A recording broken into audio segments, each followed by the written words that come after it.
second. Let me get everybody in here real quick. We had a little bit of technical difficulties. It's like the story of my life. Like, I don't know what's going on with today. It's okay. Got to keep pushing, right? Wouldn't be life if it didn't life it.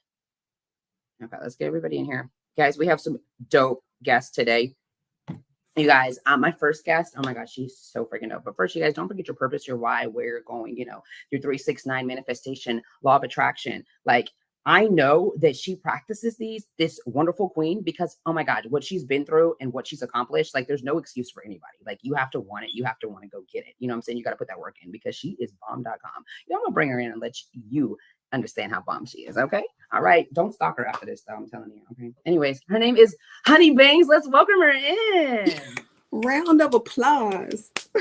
How are you, Queen? Welcome. I'm well. How are you? Nice to finally actually see you. I know, right? You're so beautiful, as you are in all your pictures. Because I saw you, I'm like, listen, your energy is contagious. I need that. I'm like, oh my God, where did you get it from?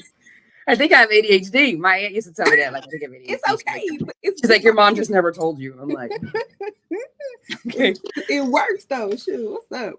All right, so tell me, where are you from? Tell everybody where you're from. So, I'm a map mutt. Right. I'm from Faraday, Louisiana. We moved from Faraday, Louisiana to La Puente, California, Pomona, Long Beach. Young, then I moved to Texas. Then I moved to Detroit. Then I moved back to Texas. So, majority of my time has been spent in Texas. So I'm from Pleasant Grove. That's what I say. Ooh, okay. All right. So yeah. So how did you get the name Honey Banks? Is that your real name? No. So a guy by the name of Cap Hill, who is now a comedian, was a musician back then and had a record label by the name of Capitol Hill, and everybody had a money related name. So he was trying to name me Payola. No. Payola. And I was like, I'm not changing. I don't like that. And we actually fell out over that. Like, we fell out, and my cousin was like, what about Honey? You look like some burnt end honey. He was roasting me. And I was like, okay, Honey Banks, that's still some money. Okay. I like it. So it just rang. One honey in this, you got served or whatever, wasn't it her? That's a whole different. You just mixed up two different movies. I did. Honey is one movie, and You Got Served is a whole different movie. What was she in? It was a dancing one. It was a Honey. It was called Honey. It was Honey. It was just Honey. It was Honey. Straight up Honey. Yeah, she was bomb on that. Okay, so you do everything. Like everything. Which one's your favorite? So you model, you're a motivational speaker, you're a rapper, you're a songwriter, she's in freaking movies, she's an actress, TUBI everywhere. You see behind you. You see all of that? Yeah. Big ass posters on the wall. I'm trying to keep myself in order because I don't have a favorite. I just love art. Anything that pertains to art, that's me. And I feel like I splurge on my artistry. I actually started acting first at 4. And then I wrote my first song at like 4. You were acting? Yeah, in California. It started out there. So when did you listen? When did you learn to really like at 4? You're still like, you know what I'm saying? Like we were doing like plays. Like it started like stage plays. I'm a stage play baby. And like Charlotte's Web. Then I did like The Wiz, and throughout school I was all the theater plays, and it just branched and branched. Yeah. I'm here, sis. Let's go. Yeah, now that is dope. So were you nervous at 4? I mean, like, I wonder, can you remember? No. I got nervous like junior high because I thought I was gonna be an R&B singer, and I thought I could sing. But so that's around the time I started to get nervous. But yeah, after the whole head injury thing with the stitches and staples in my face, I lost all stage fright. So that was when you got older. We gotta come back to that. Yeah, when I got older, like I lost. Okay, I'm about to say that when you was 4 or 5. No. Okay. First I was like, okay, it's just something fun. And when I was like, okay, maybe I'm doing something, and I started to get nervous all the time, and then it just went away. So I got bopped in the head, and it's gone. So you got paid. So you started acting at 4, or did you start everything like modeling and? I started modeling like at 6, 7. And did that come from you like being in plays? You were like, oh, I could be in modeling because I'm already on stage. My grandma used to work at Kmart, and she saw me with my acting thing, and she like introduced me to people at Kmart, and I started modeling for Kmart. Like people don't even know what Kmart is no more because it's like not even in It's Texas. gone. Yeah, right. Yeah. It's gone. It's like the equivalent to Walmart, but I started modeling with Kmart, and then I'm short, so I did only like print ads and like commercial modeling. So, and she could get you just right in, like you didn't have to audition, like your grandma just got you right. You had to audition. I'm in there like swimwear. Yeah, that's dope. That's super dope. Yeah. Okay, so what do you feel like your purpose is? My purpose, man, it's crazy that you do so much. Oh my gosh, why'd you ask me that? I think my purpose is to make people a believer. I think my purpose is to show people that regardless of wherever you come from or whatever you've been through, right, you can achieve whatever you want. It's like literally anything that you want. For sure. Yeah. You definitely are the example of that. I don't think I'm finished with my purpose yet, but I know. Of course not. It's yeah. I don't know. It's really mostly fascinating because I think also I speak to a lot of people about suicide. For some odd reason, they gravitate toward me. A lot of people end up in my Facebook inbox, and I literally walk them off of cliffs, and I never tell anybody who it is, or it's been a number of people. Wow, but that part too, depression, suicide prevention, stuff like that, and perseverance. And they just feel led to come to you, or like you post things that make them feel like it's okay, or they just their spirit just gravitates. I think the spirit gravitates, and then they know my story. Okay, for sure. They come and ask for advice, and I'm like, and they just spill out. For some odd reason, people tell me their entire life stories, and I just I take it in like a counselor. I'm a shaman. For sure. In real, I'm a whole shaman. For sure. So where do you see yourself in 5 years? 5 years. Everything that you do. You know what? Normally I have all of this played out, but I've been so busy, I ain't even thought about it. You're going to make me rewrite my life right now. In 5 years, I will have some more trophies on that wall. For sure. I want to be, I don't want to downplay anything I'm doing because everything I'm doing is major, but I'm going to say in 5 years, I want to be a little bit more major. Okay. For sure. She's major, y'all. Wait till you hear. She's major. You're in there. You're in there. Okay, so with everything, because everything that you're in is not easy. It's not a walk in the park. I mean, you've been told probably no a million fucking times. What kept you motivated to get those yeses? Because it takes a minute. It's worse than sales. Can I cuss on here? Yeah, for sure. I'd be like, fuck them people. I'm one of those people. I'm one of those people like, how dare you tell me no? If you don't want to give it to me, I'm gonna go make it myself. Like I'm creative, I could figure it out. I'm one of those people. Literally, me too. Like, that no gives me a big push to be like, I can do it. And don't piss me off. I'm gonna write a whole song. You're gonna but make sure you know it's about you too, because I'm not gonna stop going. Exactly. So yeah, like I don't know. I think the childhood trauma too, like being told I'm gonna be a starving artist and things like that as a kid. You're like, okay, I got tough skin. Like, it's crazy as a kid they're telling you this. Like it's just this world. This is as a kid, I'm telling you, you're not gonna make it. Like you're gonna be a starving artist, and I used to be like, really? Even Barney and Elmo were lying to the kids on those television shows. Exactly. Like I'm a star. That's okay. I still like my artistry, so I'm gonna do it anyway. For sure. Yeah. Okay, so define success in the field of being a actress. What do you define success? Wow. I want an Oscar. I don't think I'm there yet. I think my success once I actually booked my first thing. To me, that's my success. You know what I'm saying? Other people think of success, I want a mansion. No, man, I want to live on a beach in a hut at the end of the day. You know what I mean? But yeah, my success was me actually being there, being in the presence of, stars and just like, damn, I'm here. Yeah, I feel like I made it. Because not everybody. Sometimes I just be like, wow. Yeah. Like what happened? Like my life was crazy for a while, and then boom. Because you made it through that journey, you didn't give up. Like duality. That faith. The duality is real. Yeah. Okay, so I'm gonna jump into. I want to ask you, even though we haven't jumped into, what do you think success? What do you define success as being a model? Like, do you feel like as long as you get through the door, or you have to get one of those little? I wasn't even supposed to be a model, y'all. I'm chunky, y'all. I'm short and I'm chunky. I'm like literally defying all odds. Like, what the hell is going on? I ask myself that a lot. Like, what the hell is going on? I'm walking in New York Fashion Week this year.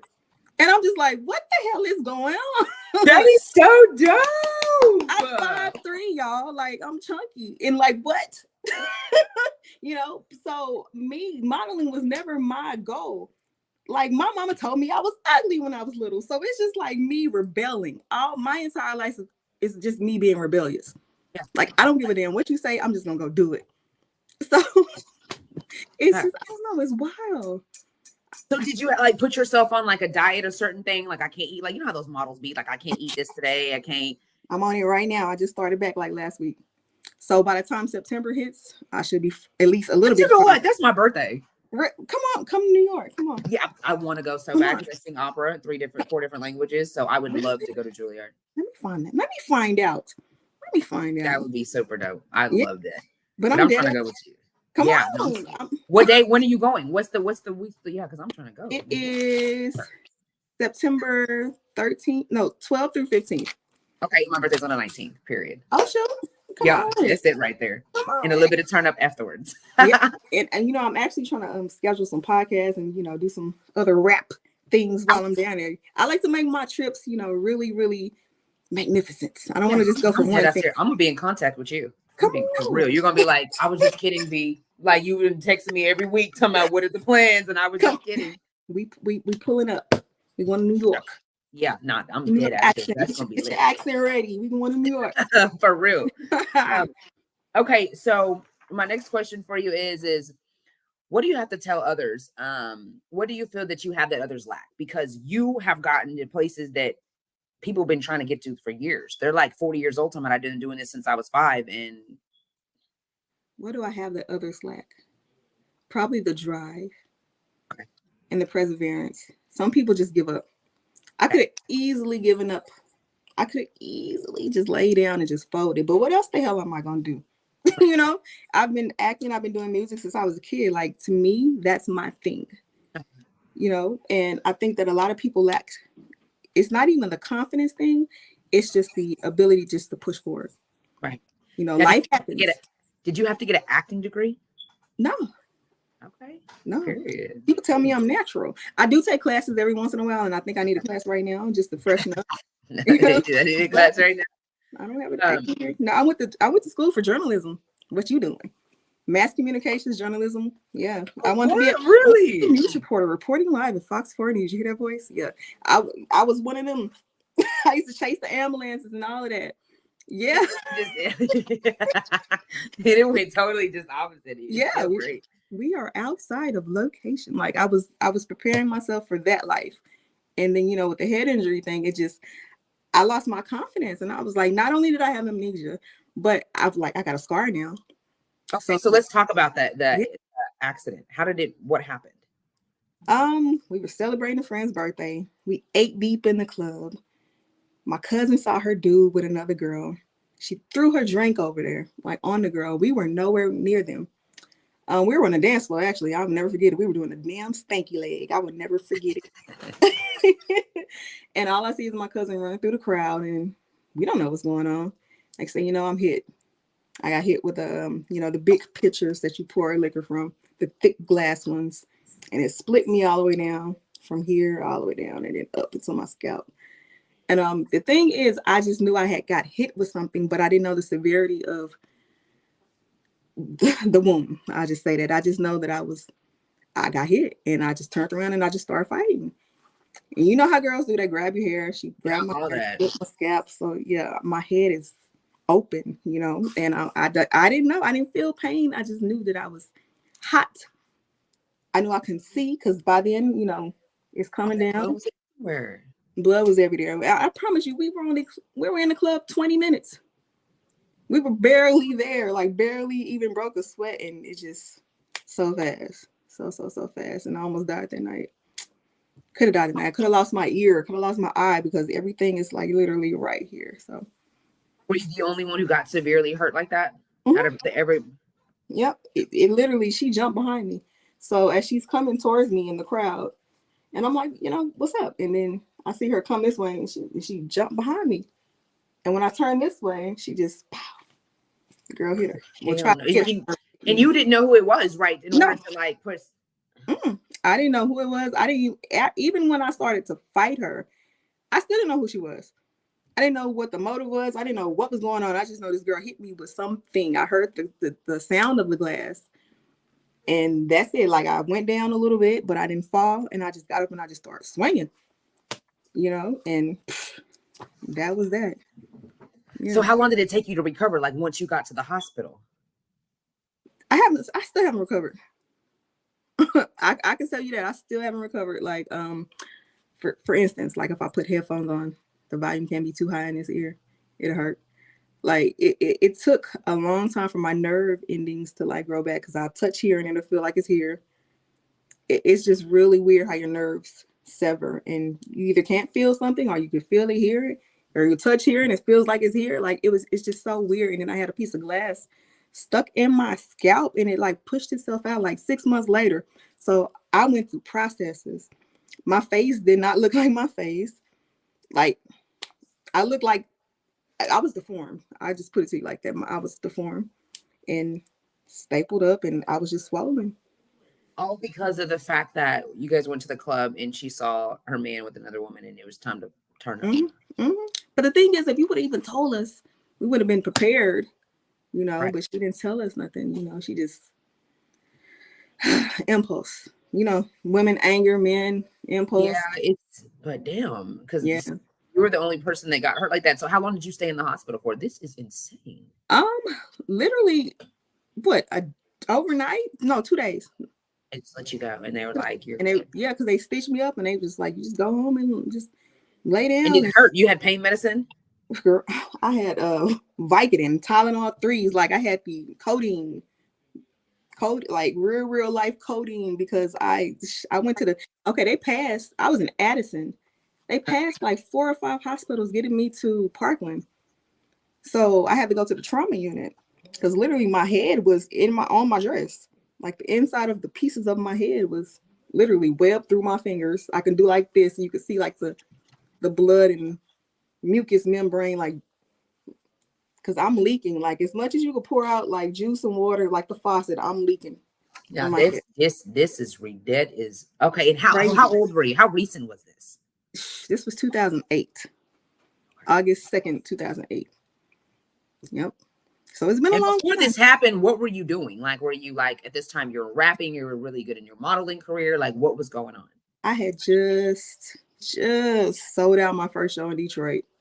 Just like I was barely there. Like they had my names on the shirts. Like everything was just starting to start, and then it stopped. And then it stopped. Just like that. Like I had just flew back from Detroit. Like what a month or a couple weeks before that. So yeah, it works. Yeah, when you're chosen and you got places to go, it's always like that. Yeah, it's crazy. But I stopped for a long time because I went through the whole amnesia thing, and then the whole self-confidence thing, and trying to, rebuild myself and like trying to love myself all over again. Like that took years. And what got you there? Like, was it just talking to yourself, affirmations, or people, or? The affirmations came later. I became spiritual way, way, way later, but it went through years of trauma. So that, and then I had twins and almost died there. And then, just things, life happened like back to back to back to back to back. So I got to the point to where I was depressed for a good 10 years straight. Regardless of me just trying to figure it out, I was depressed and fighting my depression, through my artistry. So once I got into spirituality, I actually got hypnotized. Ain't that crazy? My homeboy, my homie hypnotized me, and it took off from there. Yeah. And it worked. Yeah, it worked. Then I went and got Reiki healing, heal some childhood traumas and a number of things. How did he know? What did he do? Hypnotizing for how did he know how to do this and he was doing it right? So he is from Haiti, and that's it. He from Haiti. Okay. And if you know about Haitian people, they're into their root work, they're into the spirituality, they're into a lot. So he basically hypnotized me and removed some blockages. And I'm not going to say all the way better, but it started right there. So you really fell asleep. You know how they, and you. Yeah, he walked. Okay, it was like sit still, calm state. And he walked me up some stairs. And then once I got up the stairs and I was gone. And I was like, yeah. He was Were like, you scared when you woke up? Like, what did you do to me? I was like, what the fuck? Yeah. But at the same time, I was sitting straight up and my eyes were open, but I can hear myself like a soft snore, like a like it's some type, like a vibration. I can hear it, but I was gone. It was throwed. I It was feel like throwed. so is that hypnotizing like a spiritual thing, or what would they call that? Like spell? Like what would they fall under? You I think? think it is metaphysical thing. Yeah, I wouldn't say it's a spell work. You can use it negatively, like anything. Yeah. But Mhm. yeah, thank God, I got good people around me. But it's just That's dope. physical work. I wish I could have seen it just to like, because I would think that that's not really like it doesn't really work, but it's crazy I that you can really, you didn't see it, but you're like, nah, that don't work, and it's like it worked. Yeah, That it is dope. works. It works. And so then after that, then you went and did like some counseling, or you just You know what? started to work. Black people don't like counseling, but I know I needed it. I know I See, needed black it. people don't like counseling, they don't. But I know I needed it, and I only went to one counseling class, and I cried the entire time. So I went the other route with spirituality, with meditation, Yes. childhood trauma healing, the Reiki, that way. And I still go to my meditations. Right now they on hiatus until it gets a little bit hotter, but you can come if you want to. Yeah, but for sure. It's real life spiritual work. It's work. It's shadow work.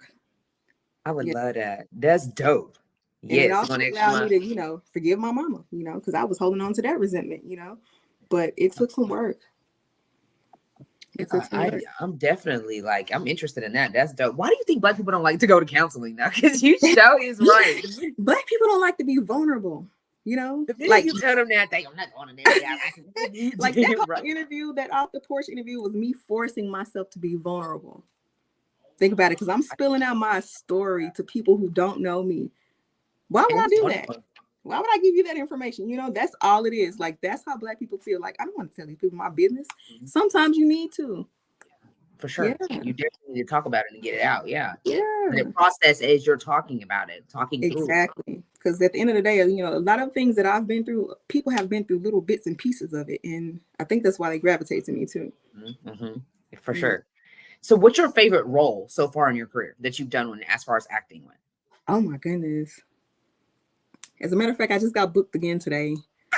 Yay! I ain't gonna say the name of it, but I ain't even announced it yet. So it's announcing right now. I just got booked again. Period.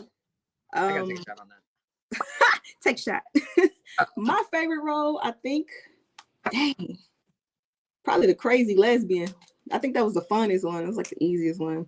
What was that about, the crazy lesbian? A Beautiful Letter was the series, but I was literally a crazy ass lesbian, like a mentally ill lesbian, like just making her girlfriend's life terrible on purpose. And her name was Stacy. I really, really did like Knee Deep too, because it was based in Dallas, and we got this boogie off Dallas music and things like that. Yeah. Did you pick that role, or they gave that role to you? Like, you have to. I had an audition for Knee Deep. Okay. Yeah. Oh, that was the role.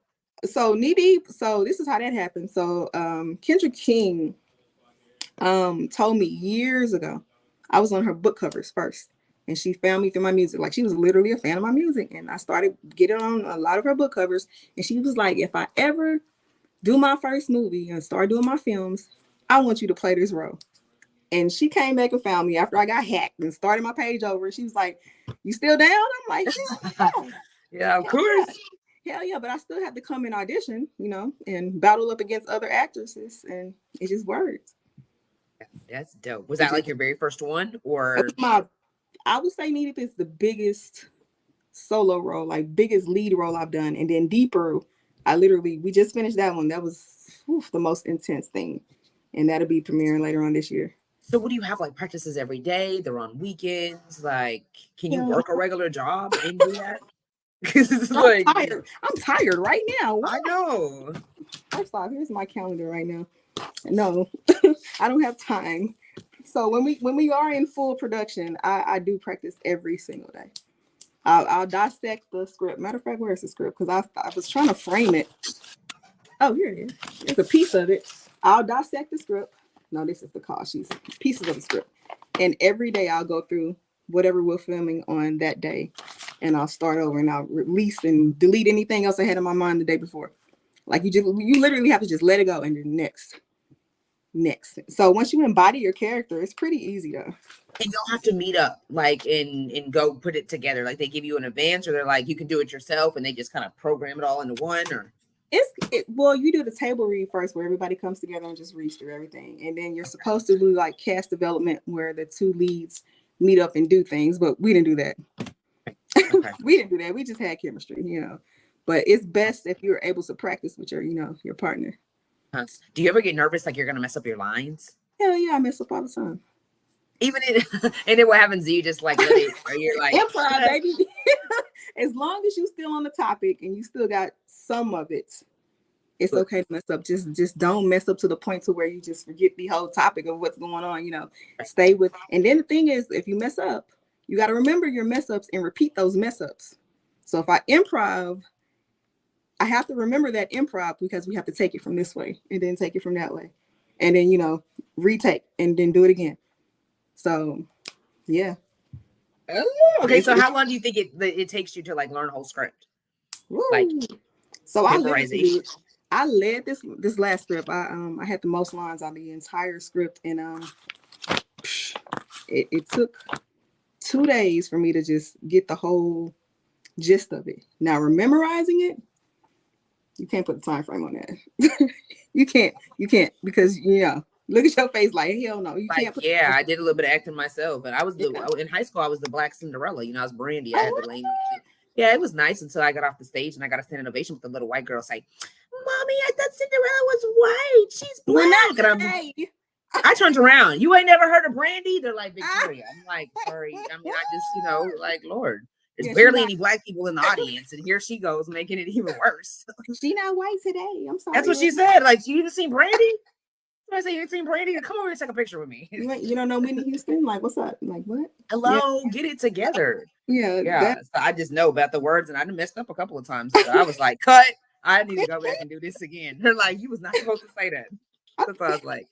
I'm telling you, I think script learning is literally like learning your favorite movie. You have to, at that moment, make this your favorite movie. You know how people can do Friday, like word for word? You're damn right. That's exactly how they do. They got to fall in love and think that script is everything. Exactly. You're gonna memorize. Like how they do them songs. They listen to them songs. Exactly. They got it done. Yeah. If you can, read the script every day. Just read the whole thing every day if you can. And trash the parts you already did and just start over and read everything all over again. So like, describe your last experience on stage. Like, how did you do? So like, let's say like the part that you just got today and you auditioned. How did you do? Did you mess up at all? Were you nervous? You had so I think it was last night. Yeah, it was last night when I texted you back and I was like, I was like, my bad. I'm right in the middle of an audition.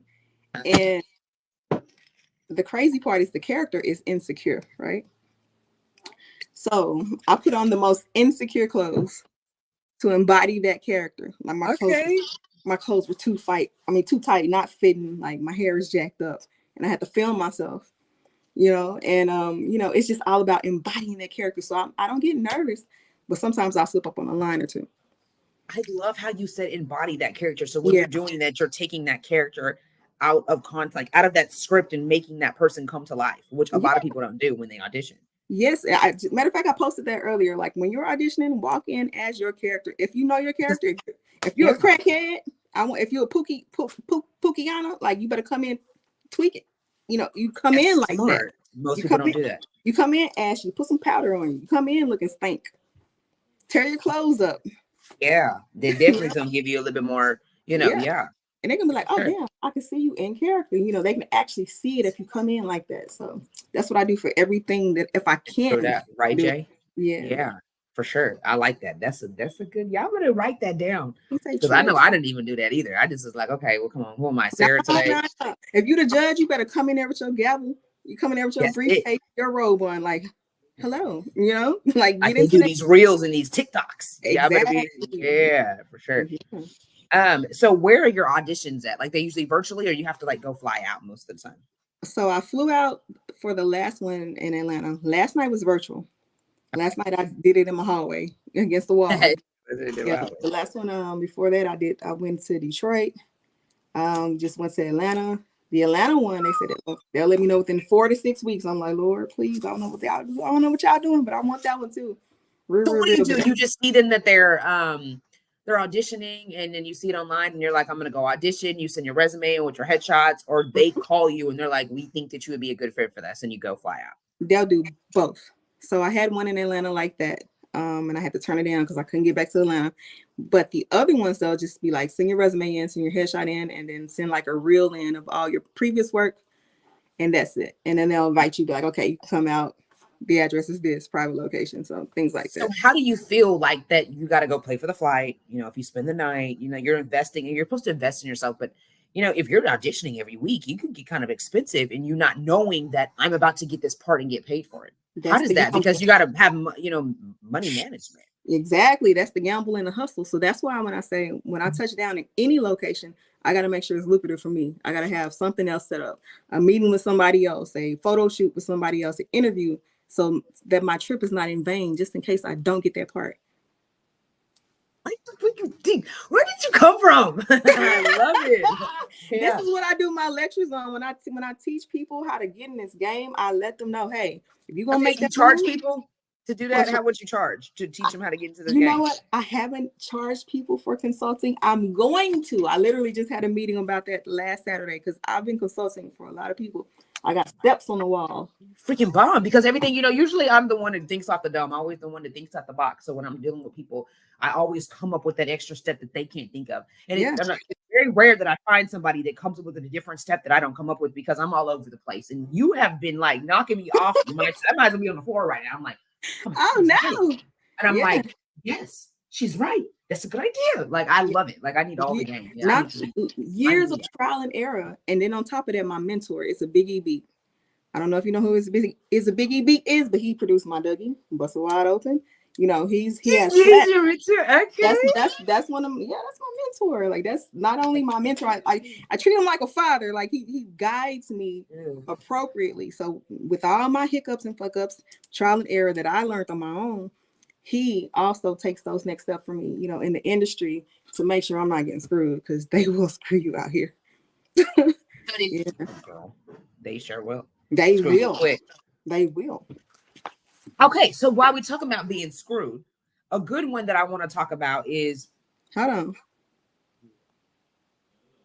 Not that somebody called me right now. True, people will tell me to sell what I write, but I teach them how to do it. People tell me to sell what I write, but I teach them how to do it instead. Can you hear me? Can you hear me? I can't hear. Say something. Can you hear me?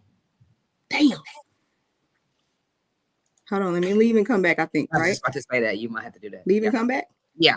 Okay. Let me see. Y'all, she's bomb.com. I'm trying to tell y'all, being in TUBI movies, 1 million views.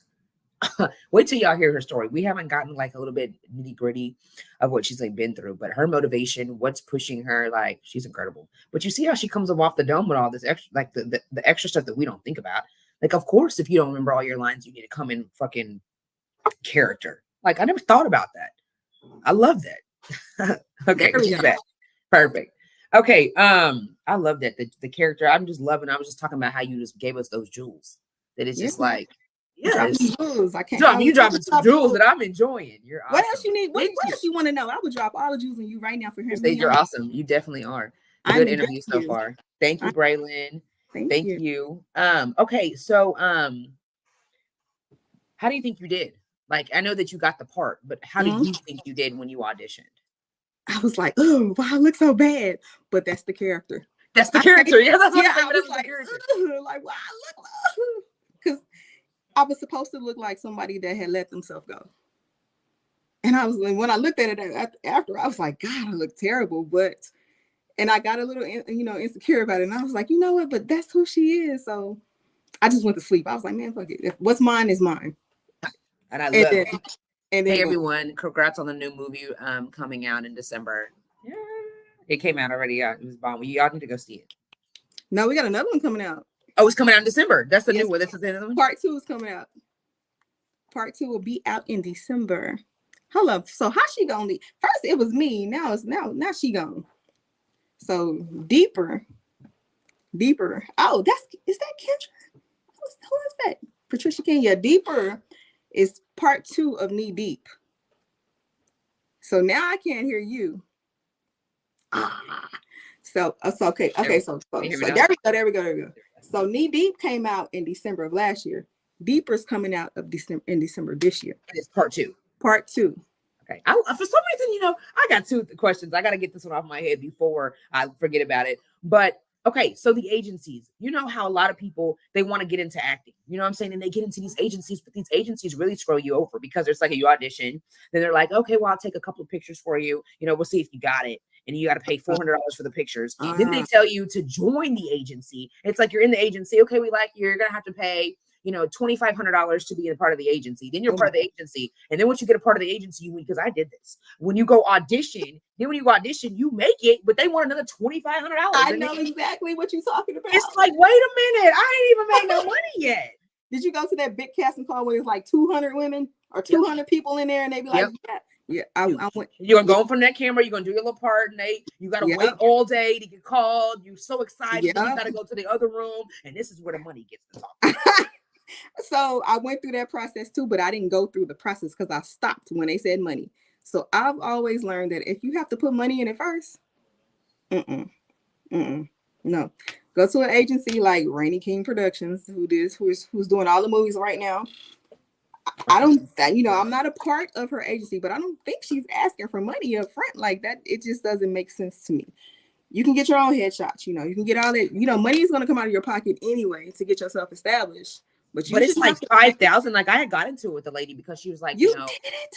She was, I didn't give it to her. We got into it. Like she told me like, well, maybe you just don't feel like she really got into, we was on like this. And she was really dope, but she was, well, maybe you don't feel like I got it. And you feel like, maybe you just want to, she said, well, maybe you just want to be just a celebrity in your hometown in a DFW, just want to be regular. You coming with me, I'm going to introduce you to this, that, and the third. Like I told her, I said, but you want $5,000. That doesn't guarantee me anything. You can't tell me that with this $5,000, I can at least make 15, 2,000. I'm saying the 5,000 is for you. I still got to pay for my trip, my plane ticket, my, hotel, eat. That's insane. So $7,000 were basically, you know what I'm saying? Because I want to be comfortable, and I don't know if I'm gonna make a penny. How about this? If y'all are willing to invest $5,000, let me see how you can break that down. Go get you some headshots. Go do some self takes, and that's basically where you sit in front of the camera and tape yourself, work on a monologue yourself. Go and get into an acting class like the T-Bell acting class downtown. An awesome white lady. She go hard. Her name is T-Bell. Look her up. She has classes. If you are really about that, go to KD Studio, figure out, that's a whole other bag. But with $5,000, you can do a lot. You can do a lot. Get you a reel, or you can do a small production with $1,000 of that and put yourself out there. You know what I'm saying? Like, you ain't got to go that route. If you want an agent, it's going to come to you. But you ain't got to do it. Definitely. You don't got to, that's a lot of money. That's a lot of money. This is how you're eating. This is how you pay your bills. Exactly. I mean, it's working, but you're not gonna fool me. Get your wardrobe right and get ready. Yeah, buy you another $1,000 worth of clothes and get your wardrobe right and get ready to get out here and audition. Now, have you ever done a part where you hated it, but like you had to get money for it, or you're like, I really hate this part. I really.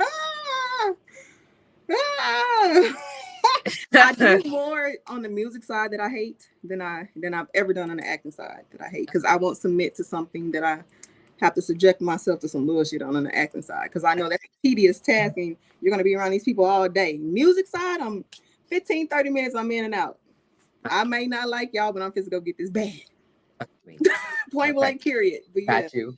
Music side, acting, no. We're actually going to go into the rapping side. Oh, so you write your own music, right? Yep. And you write other people's music? Yep. Well, not anymore, because I'm mad. I'm not doing shit else for nobody else right now. Why? Because they extra, they just complain, they lazy. People don't like to do paperwork correctly, and that's my thing. That's my thing. Like, I'm not a young artist no more that don't know shit. Uh-huh. My mentor is not gonna let it happen. He's gonna protect me, and people just really, really, really like to get your mentor's kind of like your manager. Yeah, well, he won't manage me because he cusses. He be like, "This some bullshit." So I he'll think you do like replaced the word with mentor instead and try to still make it the same kind of job.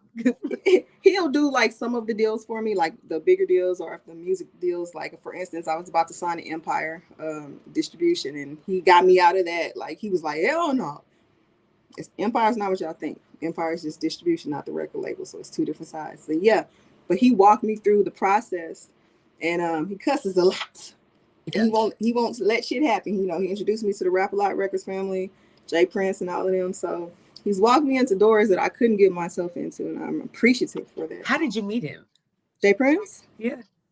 Biggie. You know what? I wasn't even paying attention. I was literally like twiddling my fingers like we were at the rodeo, and I was just like, because we were going to go meet Bun B for the rodeo.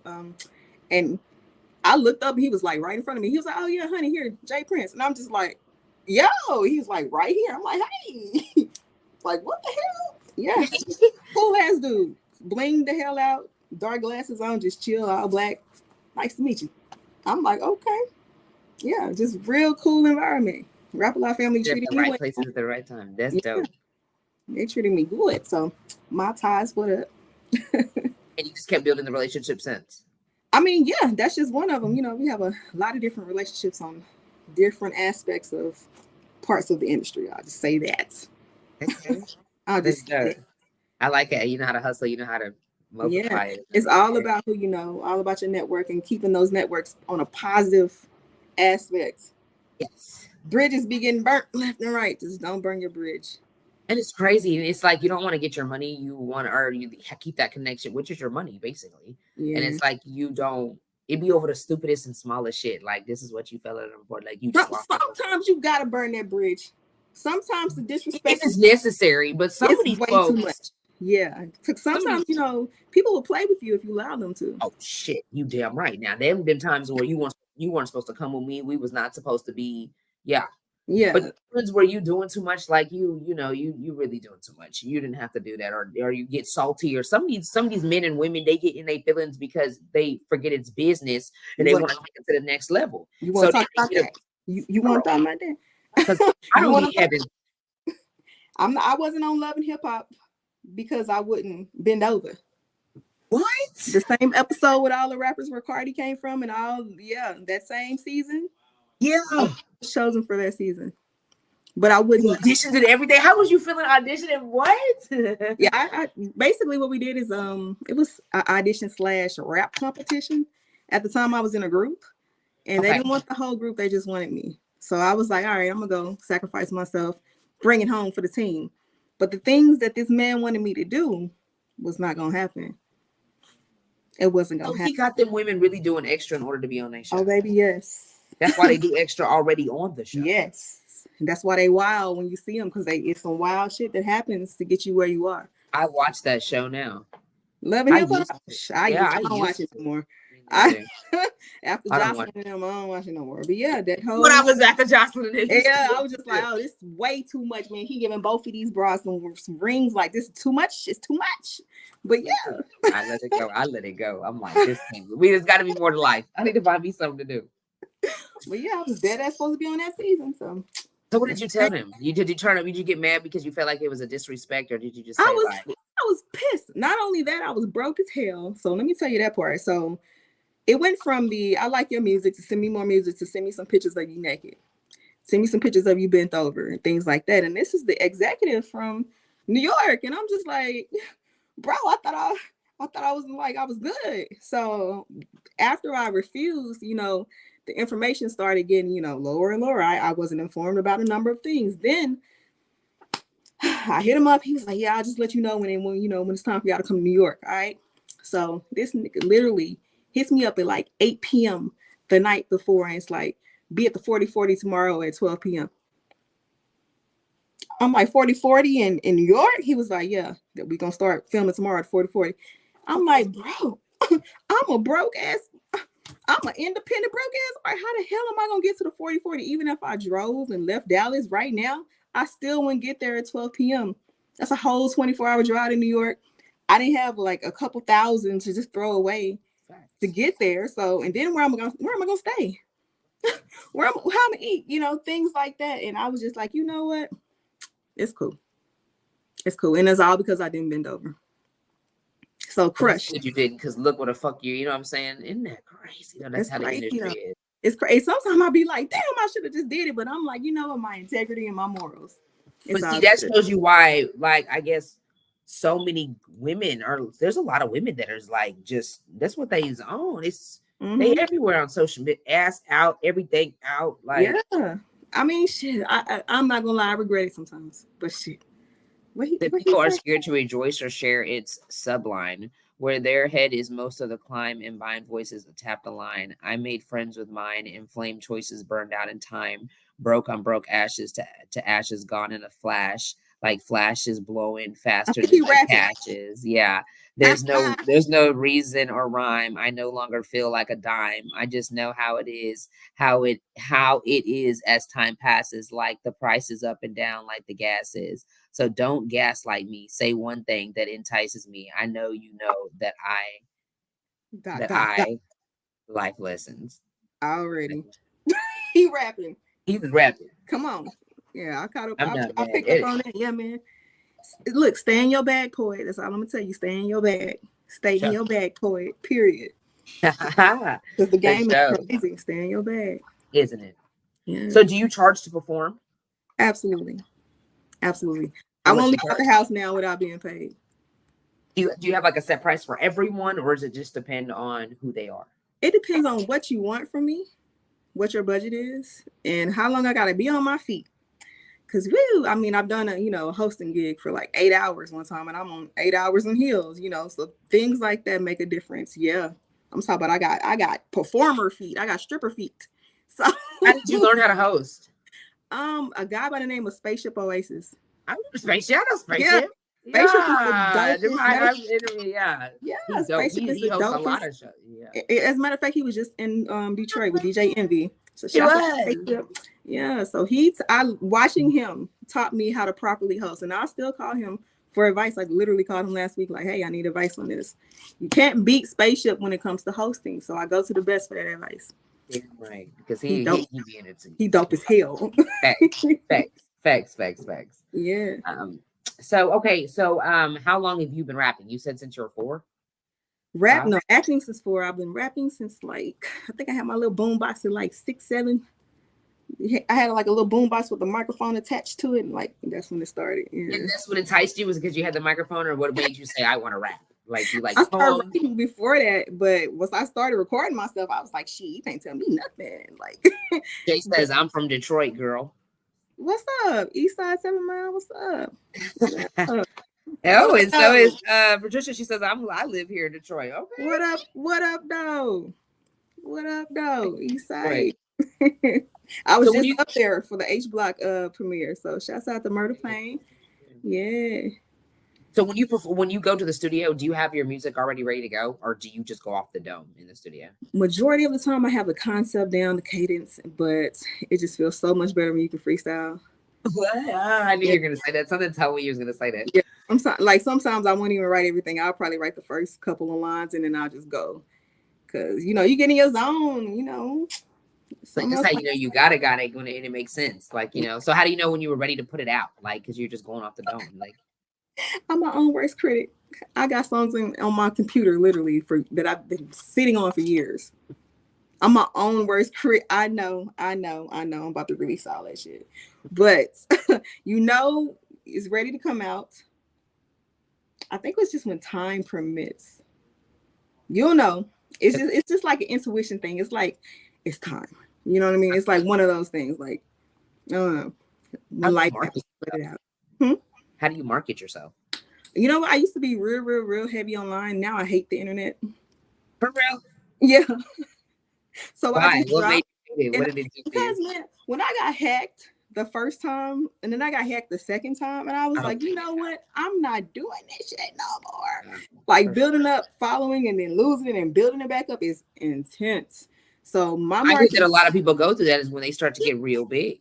it's crazy though. But so my marketing is literally guerrilla. I be on the ground. If you see me perform, you're gonna be like, who is that? That's my marketing. The stage is my marketing, and me getting out here and networking. I just let it do what it do at this point. So do you market like every day? Go out and do something, like go out and talk to Hell people? no. Hell no. Y'all will see me on the Free Flow Friday benefit concert. That's when y'all will see me because I'm not coming outside today. No, I'll be in North Carolina next week on the 7th. Then I'm back in Dallas on the 8th. Then hopefully I'll be in Odessa filming a music video. Then I'm back in Dallas on the 9th for a photo shoot. Then we got the Free Flow Friday concert is after that. So it's constant nonstop. That's a good thing though. That's a good thing that you're busy. I've learned. I had an old mentor. She told me, she was like, every day you must get up and do something that pertains to the career that you want, that pertains to your music and your acting. So every day you have to do something. And once I started doing that years ago, it just never stopped. It never stopped. Every single day. Do you have kids? One. Where the picture at? I have one. It's probably it's behind the trees. I have a boy. I'm a boy mom. Y'all can't tell. Me too. Too.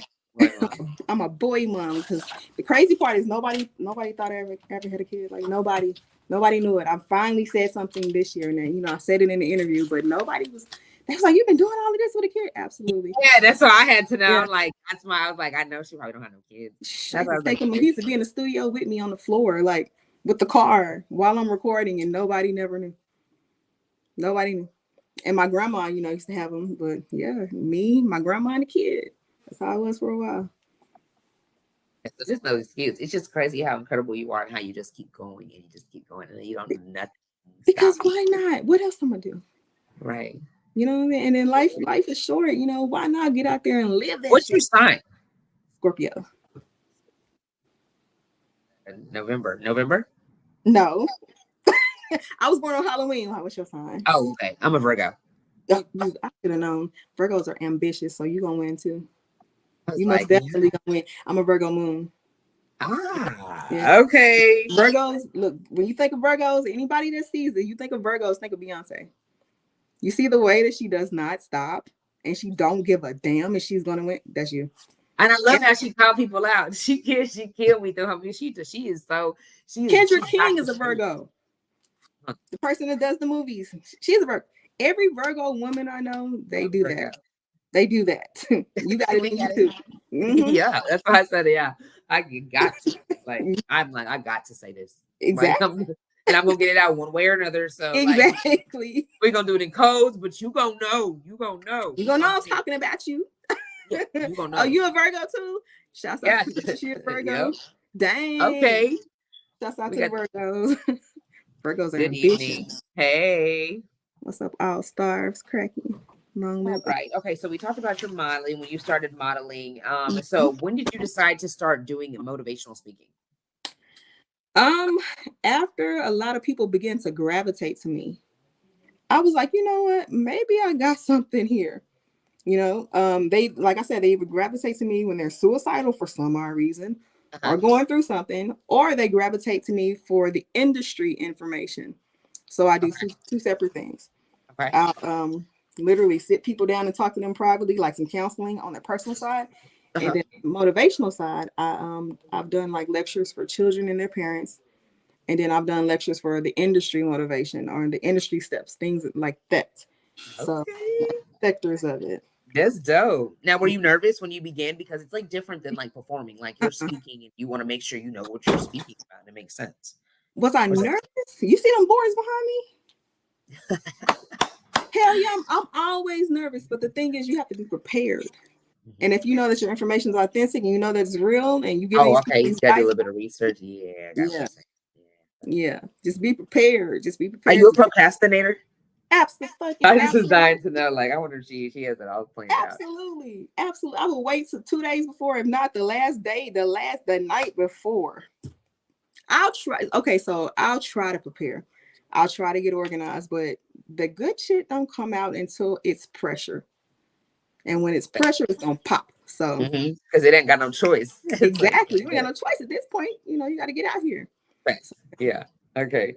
Definitely wanted to ask that. All right. So before we bring in the next, I was dying to know. I'm like, she's got this all planned out. She's so organized. No. It ain't never. I'm like, I need to work on that. Maybe that's what I need to work on. You're like, hell no. I'm like, okay. You know what? I do have what book is that? I got books around here. Is it the 48 Laws of Oh, Power? so I got that in my closet, but I've not watched it. I haven't read it at all. Open that book. Now look at me. Look at this camera. Open that book, because it's going to teach you to how to not only to manipulate what you don't want to do. It's going to teach you to how not to get manipulated. Open that book. Inside of that book, it says plan everything from start to finish. Inside of that book. That's going to save your life. It's a lot of things in that book that were used on me. And if I would have opened it sooner, I would have been way, way, way better off. Now, I'm not telling anybody to use it in the way that it could be used. That's why it's banned in the prisons. I'm telling you to read that book so that you cannot be played, and they can't play with your head. And then once you open it and you realize what they're doing, you're gonna be like, oh, law number 36, huh? That's what you're doing to me? Bet. But yeah. Read that book. It's gonna change your life. I'm gonna definitely start reading that because I showed it $40-some, I think, for that book. Well, read that damn book. Yeah, sure. I'll never forget. I told him, I said, how much is this? You don't got anything I can rent for the week? It got keys in that book. I'm telling you, it will save you. Oh yeah. Yeah. I'm two fish. I hear you. Okay. All of Robert Greene books are good too. Absolutely. All of Robert Greene. Okay, I gotta write Robert Greene is the author. The Law of Mastery, the 48 Laws of Mastery are 50. He has one with 50 cents.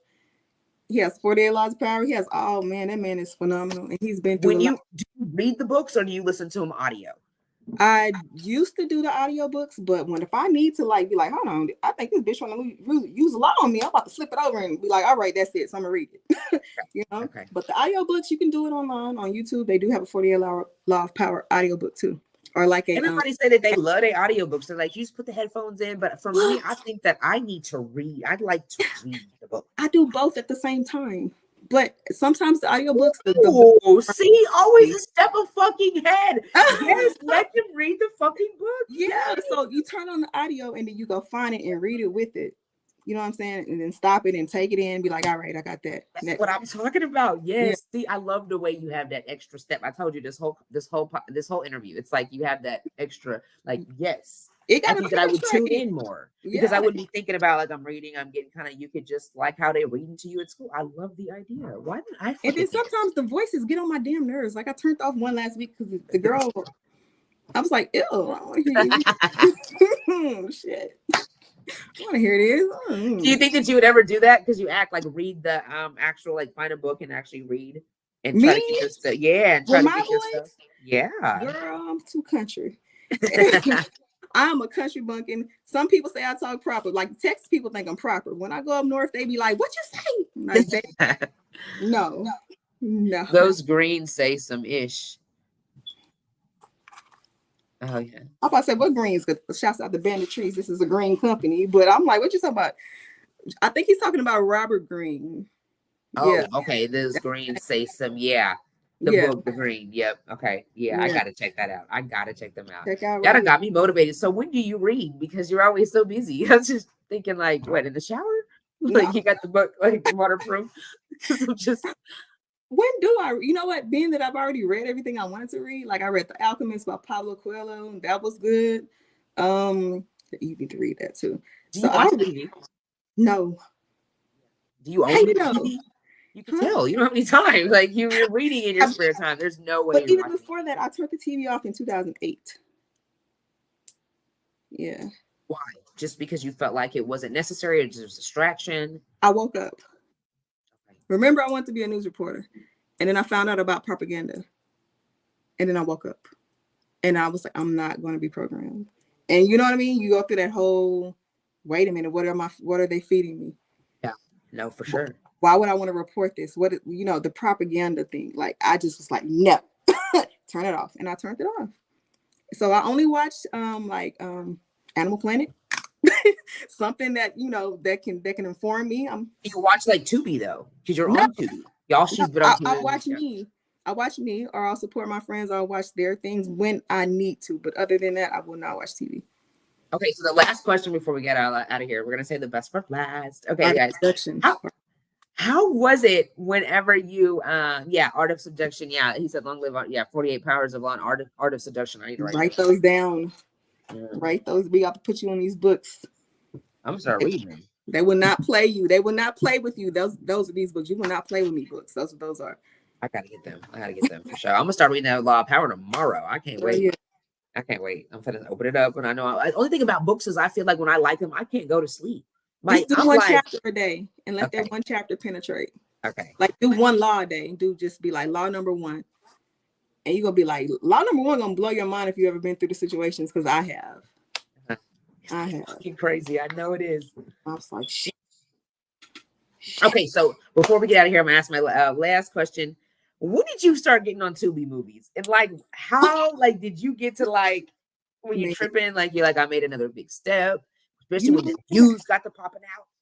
The crazy part is, I thought Knee Deep was my first time on Tubi. I didn't even know what Tubi was, and then I went on Tubi, and I was already on Tubi from the previous work, and I was like, wait a minute, The Beautiful Letter, that actually made Tubi. Like, Knee Deep was the biggest one. I can't say the amount of views, but it was millions, double-digit millions of views. How does it feel? I just be like, what the hell? Because there was parts in there that I'd be like, it's cringeworthy, and I'd be like, oh my God, oh y'all people saw my nipple, like what the fuck, like, you know. My dad. Did you feel some type of way when they had to when you had to show your nipple on camera? It wasn't even supposed to be. It was a slip, and they left it in. So yeah, and then you know what? I was like, you know what? I signed up for this life. Embrace it. Right. But at the same time, my stomach was like, oh shit, oh God, I'm gonna throw up. Like, you know, it's nerve-wracking, but at the same time, it's self-fulfilling, because I feel like I did something. I checked off something off my, you know, my manifestation list. So it's the thing. It seems like I've been watching Tubi movies. Like they actually are some good movies. Some of them on there, but they all seem like they got BBLs. They got the perfect body. Like, yeah. And you know what? The crazy part is, a lot of women been coming up to me like, I'm so glad they put a girl that ain't got a BBL. Yes, and I was like, yeah, I thought about getting one. It's everywhere. They don't know everywhere. It's like everybody got a booty. Everybody got the teeth. To where it looked like, okay, you got to make it kind of normal looking. It's like, oh, like, you know, you're like, okay, plastic. It's just ridiculous. I just hope and pray that nobody has complications when they turn like 50, 60. That's all I'm gonna say. That's the part that would sit yo booty. No, even sit you got to shit like all that shit, like, you know what I'm saying? Like, man, I would be hot as fuck.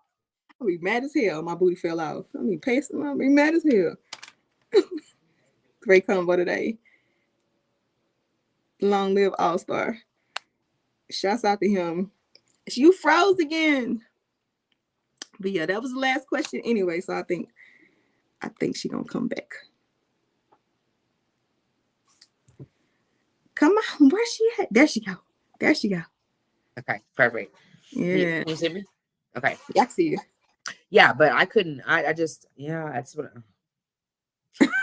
Yeah, they just uneven and everything for the most part. So it's just like, I've seen some great BBL bodies, and then I've seen some terrible ones, and I just be like, babe, if you happy, I'm happy for you. You know what I'm saying? But I don't think I've seen one. I think I've seen one, but other than that, it's just like, that's the ones that don't pay for it. You know what I'm saying? They go and get chop shop for like $2,000. You got to pay for that.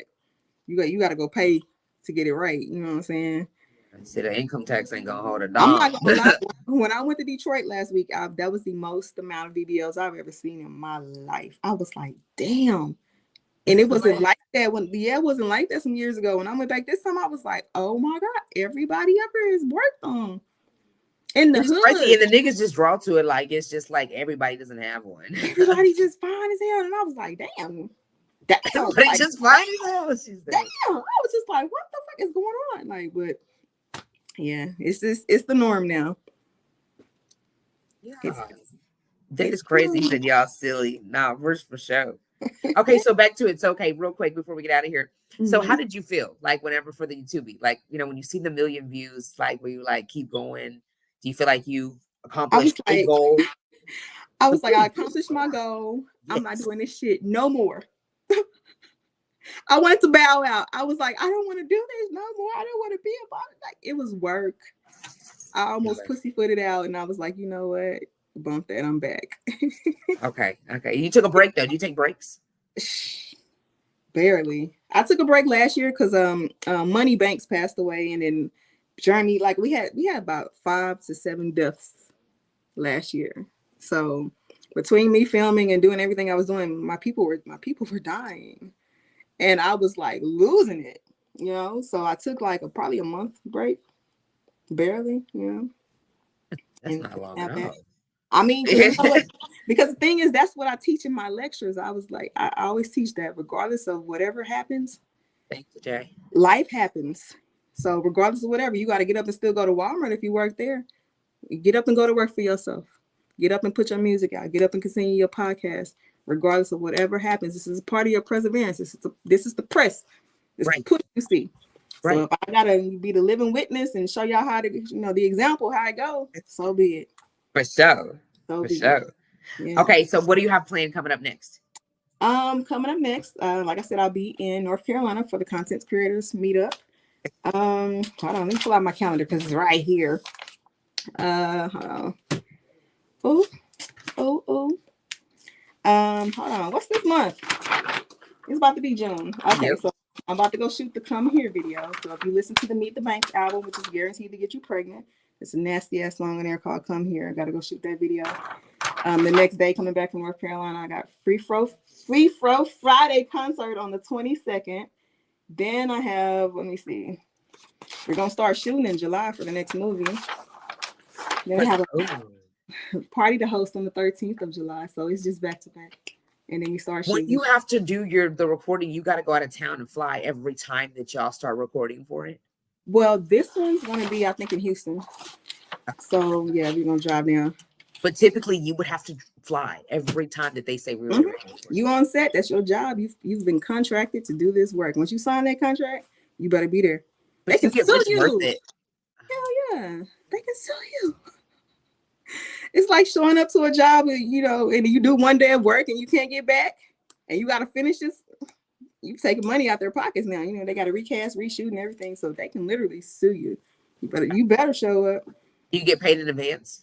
No, you get paid at the end of production. Oh damn! I know sometimes it comes in the mail, and then sometimes it comes other ways. But normally you get paid when that movie is edited and turned in, which could be sometimes months later. So that's why you have to keep the ball rolling. Just keep rolling. Just keep rolling. Because if you sit and wait, if you sit here and wait on this one, you're gonna be pissed off. Just keep going and let the check come. Keep going. Yep. Let the ball roll. You gotta have some good self-discipline. Some good. Yeah. I'll teach you. I'll drop you some jewels. Just let me know whenever you want some more jewels. Oh, the show. You already know I'm supposed to get in your inbox. You got me mad. I love everything that you done gave me. Like, I mean, I do plenty of interviews, but I mean, like, you just clicked in with my little puzzle piece. I feel like you were just a little part to my puzzle. Like, you just everything that you talked to, like, you thought. I'm like, oh yeah, I like her. You know what I'm saying? Like, she could think. You're giving me the game, but you think outside the box like me, but you got the cherry on top. I got the little, I got the little cake. Yeah, you got the whipped cream and the cherry. Yeah, I'm like, wait a minute, I didn't bring that. Let me have some. Yeah, you gotta teach each other. That's all. We call it the chain game. What did you got all the knowledge from? What, just trial and error, or were you reading books? Trial, error, books, podcasts, research, Big E, being signed, being unsigned, being scammed, being fucked over. Years of just. I love that you turned that TV off. That's like so inspiring to me. Like I don't really watch TV, but all together you were like, in my free time, I'm not gonna watch it at all. Like I'm gonna watch, Animal Channel, but you're like, I'm gonna study. Like it's necessary because like look at your brain. It's amazing. That not only that, like no relationships, like none of that for like the past 3 years, no sex, like the discipline. This is the best I've been since I've been undistracted. Ain't that? Look at your face. Okay. Yeah. That's a whole nother interview. You got a whole nother guest. Quit playing. We can, yeah. I got to bring you back because I need some more. I need to have you every month. Come on with Look, we got these tidbits coming every month. Yeah, but I appreciate you. What? Yes. All right. Well, thank you so much for being here. Tell everybody where they can find you at. Y'all can find me everywhere at Honey Banks. I can find me on Tubi. I can find me on Amazon Prime, Paramount Plus, Bass Reeves Show, a number of things. If you can't find me anywhere, just Google Honey Banks and I'm going to pop up. So, yeah. And shouts out to you for having me on your show. I appreciate you allowing me to share space with you. You know what I'm saying? Yes, it was dope. Yes, ma'am. Dope. I'm so glad I got to meet you. You keep pushing. Keep setting examples. I will. As long as y'all want it, I'm going to continue to do it. So I'm watching. Yes. You got a fan in me. The Lion King, girl. Yeah. All right, love. You have a good night. You too. Okay, bye. All right, you guys. She was so freaking dope, right? Yeah, I told y'all. TUBI movies. What? Hello. And she had the game. Like, she literally had the icing and the, like the whipped cream and the cherry on top to my cake. Like, why can't I have that on my own cake? It's okay. I'm learning the game. Anyways, you guys, my next guest, oh my God, she's been doing her thing in the DFW. When I'm talking about bars, I'm talking about bars. When I'm talking about dope ass videos, I'm talking about outside the box, dope ass videos. Like, where did you shoot this at? When did you do this? This is fucking clean. You guys, let me welcome in Kiki. Let's go. Hey, welcome. I started out with How are you? Good. It's not the setting I would want, but I had to help somebody real quick. That's what it's all about, is helping others. All right, so tell everybody where you're from. I'm from Kansas City, Missouri, but I do reside in Dallas, Texas. What brought you out here? Yeah, somebody I was friends with moved out here with them. And how long you been out here? 10 years. Okay. So you liked it because you didn't go back home. Yeah, I can't go back home now, but understood. Okay, so you've been doing music for how long? Shoot, over 20 years. Long time, maybe about 30 years. Since you was young. Yeah. Rap's kind of been my thing my whole life. So who inspired you? The Brat, Lil Kim, Mia X. Mia X is probably the one that really did it for me. I really love No Limit and Mia X. Yeah, I can see it. Okay. So who do you get your motivation from? My daughter. Okay. She keeps you pushing. She just loves you. You guys look just alike. But she does music too. It's dope. Well, she does ad-libs. She told me she does ad-libs. She's so cute, Jessie. Tell you to tell her I said hi. She is so cute. She's getting so tall. Thank you.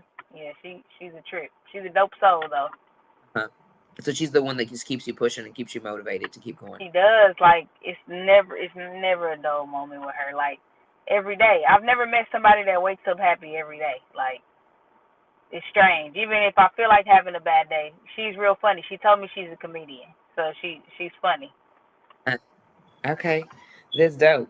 Okay, so do you know your purpose? Say that again. Do you know your purpose? Yep. I feel like I do. As far as the music goes? Yeah, I've been put here to help people. And through your music, so you put things in your music that you feel like are going to help people, through their day basis. When they wake up, they can listen to your music and it's like, I can feel better. Yeah, I've kind of lived my life like right in front of the camera, especially like with the biggest stuff that happened to me over the course of the last 4 or 5 years. I didn't suffer in silence, and I made a whole album about it. So like, so far, everybody that's heard the songs, they just call me or they be like, I can relate to this, even though it's not your situation. I can feel it. And you be real funny on your little stories. You can put together a story if you really tune into your stories. I had to run that back. If you go down my Facebook page, you can find the story. I got to go to the Facebook page because I swear to God, I stayed up a little extra than I was supposed to last night because I had clicked on your story and I was listening to it and I was watching it and I said, is she trying to tell somebody something? So I was like, let me look at it again. I had to look at it third time. I'm like, Yeah, she would be telling somebody. So I'm like, she's shitting on their ass right now. Because when people try to troll me, I have to let them know I'm the biggest troll. Yeah, this shit was clean till you even threw your new car. Congratulations on your new car. You didn't even throw your new car, man. Gee, I had see it a while now. I had it a while. I just now sold the other one. Okay, yeah, that's dope. That's dope. So tell me, what strengths do you think make a great artist? Just different trials and tribulations that don't stop them. Like, you can go through something and it can kill you. You can stop what you're doing, but I don't do that. Anything I go through, I just make a song out of it. So you love to write, like you create at any time. Yep, about anything. That's like your piece. Yep, anything I go through. When did you start writing? When I was a real little girl, I would write raps. But now I just I can't even really say I really write anymore. We just go put on the beat, and then like the most I write is maybe the hook because I put some thought into that. But when I'm rapping, I'll say something and then I'll stop it and replay it and listen, and then whatever comes to mind that rhymes with that, I say it. So that's how I get a whole song. So, did you ever write poetry? I did when I was a kid. Yep. It's probably what helps too, because you can rhyme when you was young. I sucked at it. I sucked at it. I tried so bad. I was like, forget. I was like, I don't want to do this anymore. I don't want to do this no more. Somebody has to write it for me. Okay, so before you go to the studio, because you're like so badass, you know what I'm saying? Do you have to write your music and memorize it before you go to the studio, or you're like, shit, I'm going off the dome? Nah, I literally, QTZ, literally, we get in there, he put the beat on, and we just be bouncing ideas. Literally, whatever comes to your mind, you just say it behind the word, and before you know it, you got a whole song. Now, is he like your manager? No, he's like my brother. That's my rap partner. No, I have a manager. No. Yeah, we're actually in negotiations right now. How'd you find them? They came to you? How'd I find my manager? When I did the song with Rashida, and he's friends with him, and like he came to. I was still in Kansas City. He came there and he put me on the stage to open for 2 Chainz at like the biggest place you could perform in Kansas City. It was called the Sprint Center at the time, but now it's called the, I think, T-Mobile Center Arena or something. But he put me on stage there, and then we started talking from that point forward, and that was about 13 years ago. Like people be just in the right place at the right time. That is dope. Yeah, you gotta invest in when you yourself. See where she, for sure. And I think that's a part that for sure, people don't understand that. People don't understand that. But they want to invest in everything else that is not coming back. Yeah. Or that even giving you a chance to get somewhere, you know? Like, I wasn't even thinking of, like, where it's going to take me. I was thinking from a fan standpoint. I saved my money. And that's even dumber. I just went, did a song with her. She's cool people. I don't really know her, but she's cool as shit. She's cool as shit. Anytime I see her, it's all love. Oh, that's dope. That's so dope. Did you meet Kurt? Oh yeah. He's actually who we went through. Huh? Slap in the back of his head. He need to win Rashida extra. He's crazy about Rashida for real. I don't understand. I guess it's the different day for the different day, but it's like you love her, you're crazy over her, but then you cheat on her. Like, I think it's just a TV show, to be honest. Okay, there you go. That made me feel bag. It's a bag. It's a bag. Oh, you're right. So they have acting parts just like all the rest of the movies. They just want. They have business partners. They really have businesses. You would know you was down there. Okay, that makes sense. That makes sense. You're right, because we wouldn't watch it if they was just. I mean, we would, but it's more intense if you got the tea. It'd be boring if they didn't have any drama. There you go. That's what I'm trying to say. Yes, publicity, facts. You're right. That was a good one. Okay, so how many songs do you record at a time when you go to the studio? Sometimes 2. Sometimes I can have writer's block, and sometimes I'm feeling it. Sometimes I'm not. It really got to be the moment for me. So what is writer's block when like nothing comes to the nothing comes out? I can't think of nothing. Because sometimes, you have real life problems going on and stuff, and sometimes you can't think. So, like, For the most part, though, if I do go, I already have like a thought, because I could be laying down in my bed, and if something pops up in my head, I'll put that idea in my phone, and when I go to the studio, I'm gonna pull it all together. Up and do. Yeah, you serious about that? It wakes you up out your sleep. These thoughts in the rhymes. I could be at the mall. If I randomly saw something and thought about it, I put it in my phone so I can come back to it. That's smart. That is smart. How do you market yourself? I literally just shoot videos, post them, but drama sells. I'm noticing that. So once I started putting my real life on display, people just ate it up. That's what they want to see, and it could be a good and a bad thing. Some people want to see the entertainment, and some people are really going through it or going through something else, and they see you, and they like. I get a lot of messages saying you're so strong and you're resilient, and I wouldn't be able to do this, or you inspire me. So that's what keeps me going too, because there's nothing that I could be ashamed of. Like, I walk in my truth. That's just who I am. So if my story inspires another person, then I'm good. And that's how you know you're growing, when you're willing to like open up and use it as a testimony to help others. You know what I'm saying? A lot of people be like, I business out there. Well, you obviously didn't fix the situation and grow from it. Because what's the point? Why are you so upset? Care.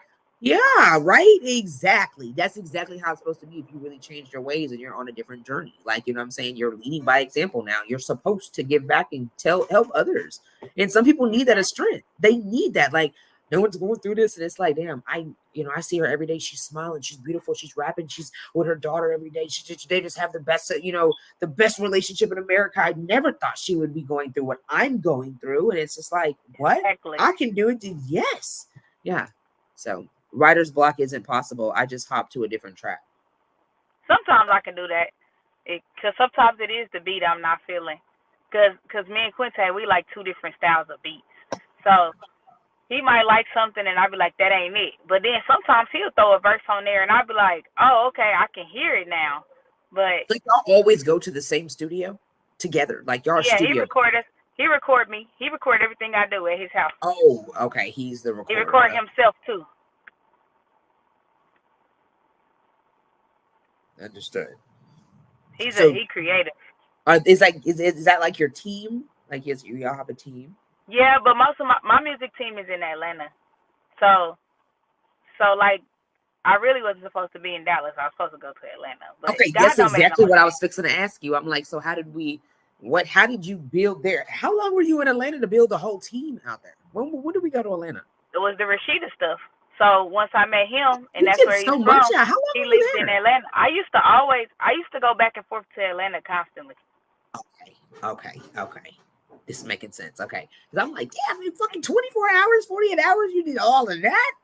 No, I used to travel back and forth, but now it's a different world now. Like, I have a videographer here now, and of course, QTZ recorded me, and everything we do now is through email, unless we absolutely have to be together. That's dope. So they promote you a lot out there, or they handle it, everything, or is it more? Yeah. We're in talks with deals right now. That is actually a good place to have your team, though. You know what I'm saying? That's dope to really have that and have Dallas, because I would before Dallas, I would want one in Atlanta. That's where it's at. A lot of people tell me, like, I seen a post the other day that was like, they were talking about artists and like shouting artists out, saying that they could make it, but it was like, you can make it if you get out of Dallas, you get out the DFW, you get out of Texas. So it was like, yeah, you really gonna have. And I've seen a lot of people leave Texas and get on. So it's just like, is it really? You think that can people not make it in Texas or the DFW anymore? Like, you really have to move out of state? I don't know. You know what? I shoot videos here now. I've done a couple shows here, but I don't really know anybody in Texas. So literally, I can't say if you can or can't. I guess if you connect with the same people, like DJ Bebe, if you can connect with him, or Mr. Hit That, I guess you could. All you needed to hit song and to go to them to have. Or I did have a DJ post me before, DJ D Real. He breaks records. You just gotta really. People don't want to invest in themselves. They don't want to spend money, and I've probably done spent the whole lifetime of money in music, and it's I just now feel getting ready you. to turn around and come back. That's the crazy part. You And just can't they see stop. that it's just, yeah, and it's like they have too much, either they don't want to take that time to like work that part-time job or work that whatever you got to do, that second hustle to just take that money to invest. It's like, I don't want to do that. I'm tired, and or I'm not going to take that money and do all that. I've been working all these extra hours. I'm going to go on trips. And it's like, okay, but then I'm not successful, but you didn't put, nothing's free. Nothing is fucking free. If that's the case, we all would be where the fuck you wanted to be. You know what I'm saying? It's going to take money. It's ain't no money is root to all evil, but shit, money's paying for everything. You can't do shit without it. It comes back. It'll come back. Like I said, I'm just now getting to the point where it's getting ready to You're come back. consistent. That's one thing. Rain, sleep, like you said. You said that. Wasn't that you? You said that your dad had just passed. So wasn't it? And you were doing that. The video. I went and shot a video. I went to Atlanta. I felt every part of it. I did. I that even was had on your story, right? When I was snooping, I seen that last night. You had it on your story, right? Yep. Okay, I told you I was snooping. Yeah. Yeah. That's what I said, and I had to go back again, and I was like, I kind of like sat there, and that's why I kind of went back. That's the second time I went back. The third time I went back because I'm like, she's saying something to somebody, but that second time I was like, damn, I was like, she lost her dad, and then she still went, and I had to look back at you making that video to see your facial expressions. Like, how did she handle it? Did she look sad? Did she look like she's going through something, like really digging deep? Like, I was really trying to look you down to see, like, and it's so fucking crazy. You would have never known nobody that, not even, like, your dad passed. You know what I'm saying? You wouldn't know shit. Like, you just really went into that mode and took care of that and handled that business and put all those feelings aside. And that shit is badass because that's your dad. You know what I'm saying? I was like, I don't know if I would have been able to do it. I think a lot of people wouldn't. They would have been like, you know what, we got to reschedule. Fuck that money. My dad made an excuse, played, it's not an excuse, but it's like, you were like, I'm on a mission. Like, I have goal. My dad was a fan of mine. He would never want me to stop. That shit was so like, I was like, okay, look at it. Because I was in a dark space in that video. I don't watch that video. Like, literally, I just posted because I really need to post everything constantly. It doesn't matter who's tired. Oh, thank you. It doesn't even matter who's tired of seeing me. I've learned that I gain new people every day. Every day. They come out the woodworks. Every day. For sure. And you never be surprised if who's seeing you in secret, and then they come out like, they fall in love. Like, it's just crazy. Some of these people are just like, yeah, you never know. Yeah. So how do you feel the internet has impacted your business, like the entertainment business, the music business, the internet? Everything is digital now. Everything is online. You have to have a presence online. There's nothing else I could do. I have to, especially down here. I don't know anybody, but I connect with I just now been monetized on Facebook, so with that, I've been connecting with people I don't even know, like, and they support you. It's never your people that support you. I have some great supporters. I can't say that, but a lot of times it's not my family. It's literally strangers, and I'm okay with that. Yeah, me too. And I love meeting new ones every day. That's how I am. Yeah, it's how it is. That's exactly what I want. So where I talk to new people like every day, and just get to know them, and it's just like, yeah, this is dope. This is dope. Go look on my page and see everything that I do. Let me interview you. Yeah. For sure. If you could collab with anybody, who would it be? Right now, I have a dream collab that's already here. But I'm going to go with one that is not here yet. Cardi B. How do you get in touch with these people? Like, you just reach out to their managers? Because, sometimes they don't answer back. If you got the money, they coming. So they answer back, and you just like, okay, I want to pay it. Yep. Plus, like, now I'm in a position where I don't do any talking. My manager does, and he knows these people. He's a songwriter for a lot of people. He worked next to a lot of people, so he's just kind of like in the background, but he makes all the connections for me. He do the talking. I wouldn't even know what to say. You see that? Yeah, for sure. Because we trying to talk them down just a little bit, whatever they on first, before we even agree to anything. Because I am. Yeah. Wait a minute. Okay, let's talk about this. What are we getting? Um, so what are different? So are there different days and different ways you like to create?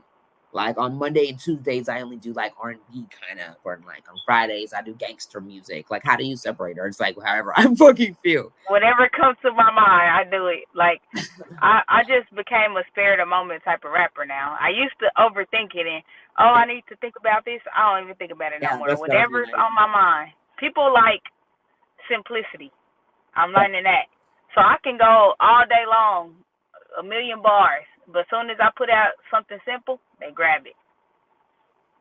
right. Because you have to think about the songs that are just be like, this how it became lit. Like, do the stinky leg. Like, there's not that many words. Like, really, this just so simple. Like, really, Me and this is it. QTZ just made a song called Eat That. Literally, that's what the hook say. Yeah, you When gonna y'all eat gonna that shit. Yeah, you when gonna y'all eat gonna that drop it? shit up. They love it. We got a case for it. We're supposed to be shooting a video to it in a couple weeks if we can. We're kind of like in works for a deal for it, for that single. But it's just crazy because every time people hear it, they think they love it. And I'm just like, it was the most simple thing you could ever think of. They can remember it. Like it's like it's easy. It's not so much Catchy. of the Because I know that would be me. Like, I Catchy. like this very. Yeah. So what are some key qualities or skills needed to be in your field in being successful as a rapper? You need tough skin. You always have to be teachable because you need the tough skin because especially posting online, people are gonna say mean things. Some people are just at home unhappy with themselves, They just and want to they break you down. literally get online and get a kick out of trying to break other people with their words. Facts. So you have to be able to look past that, and then you have to be teachable because no matter what you know, somebody always knows more. Or even if somebody doesn't know something, it's always going to be something that they can teach you. For sure. Always. And then you just got to be willing to learn because a lot of people don't be willing to learn. Got to have an open mind. Like, No, it's I'm crazy. open to all kind of stuff.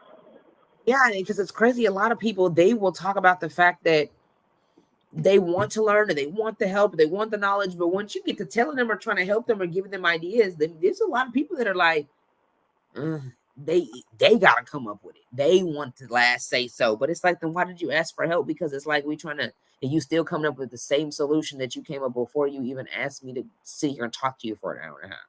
I thought you was trying to get some help. It's something you need to try something new because obviously it's not working for you.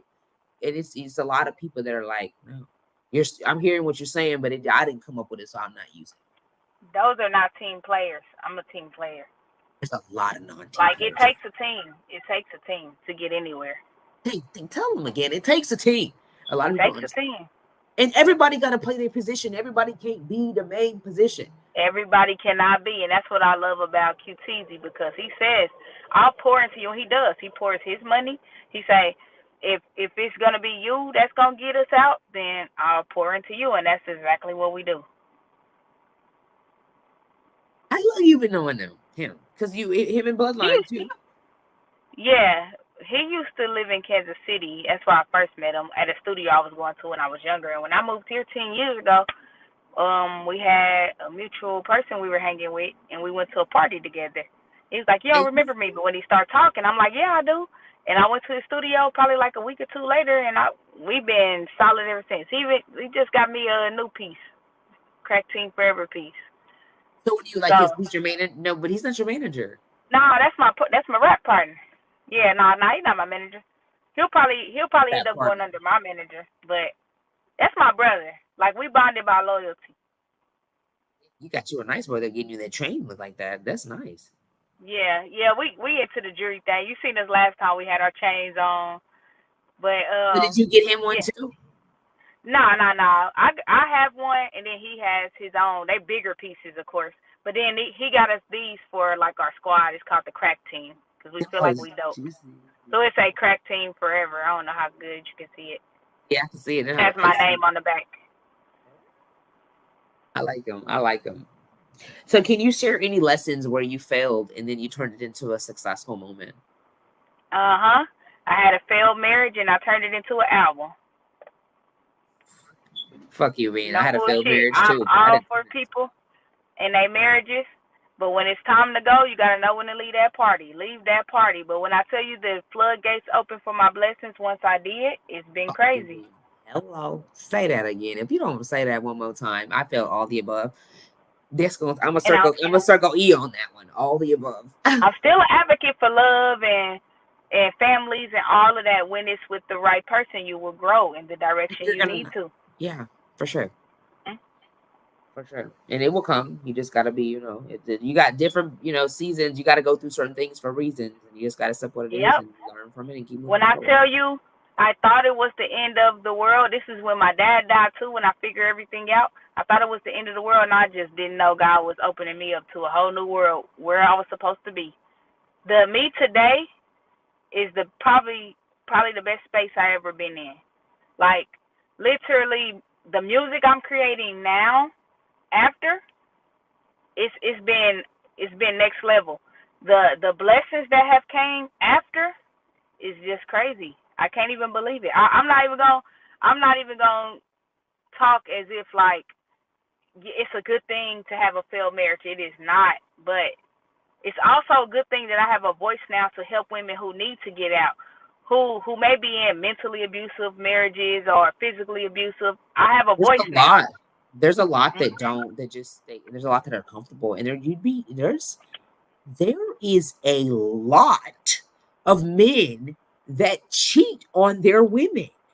There Tell are me about tons. I'm that are watching some of them, married. and I'm like, they are just cheating left and right, and these women are just taking it because, some of them I talk to them, and it's just like, well, I'm not you. Like, I haven't worked in 10 years. Well, you should, you know what I'm saying? I understand, but you shouldn't have been lazy. At some point in time, you should have want your own so that you can get up and stand for yourself. You shouldn't accept anything less than what you're worth.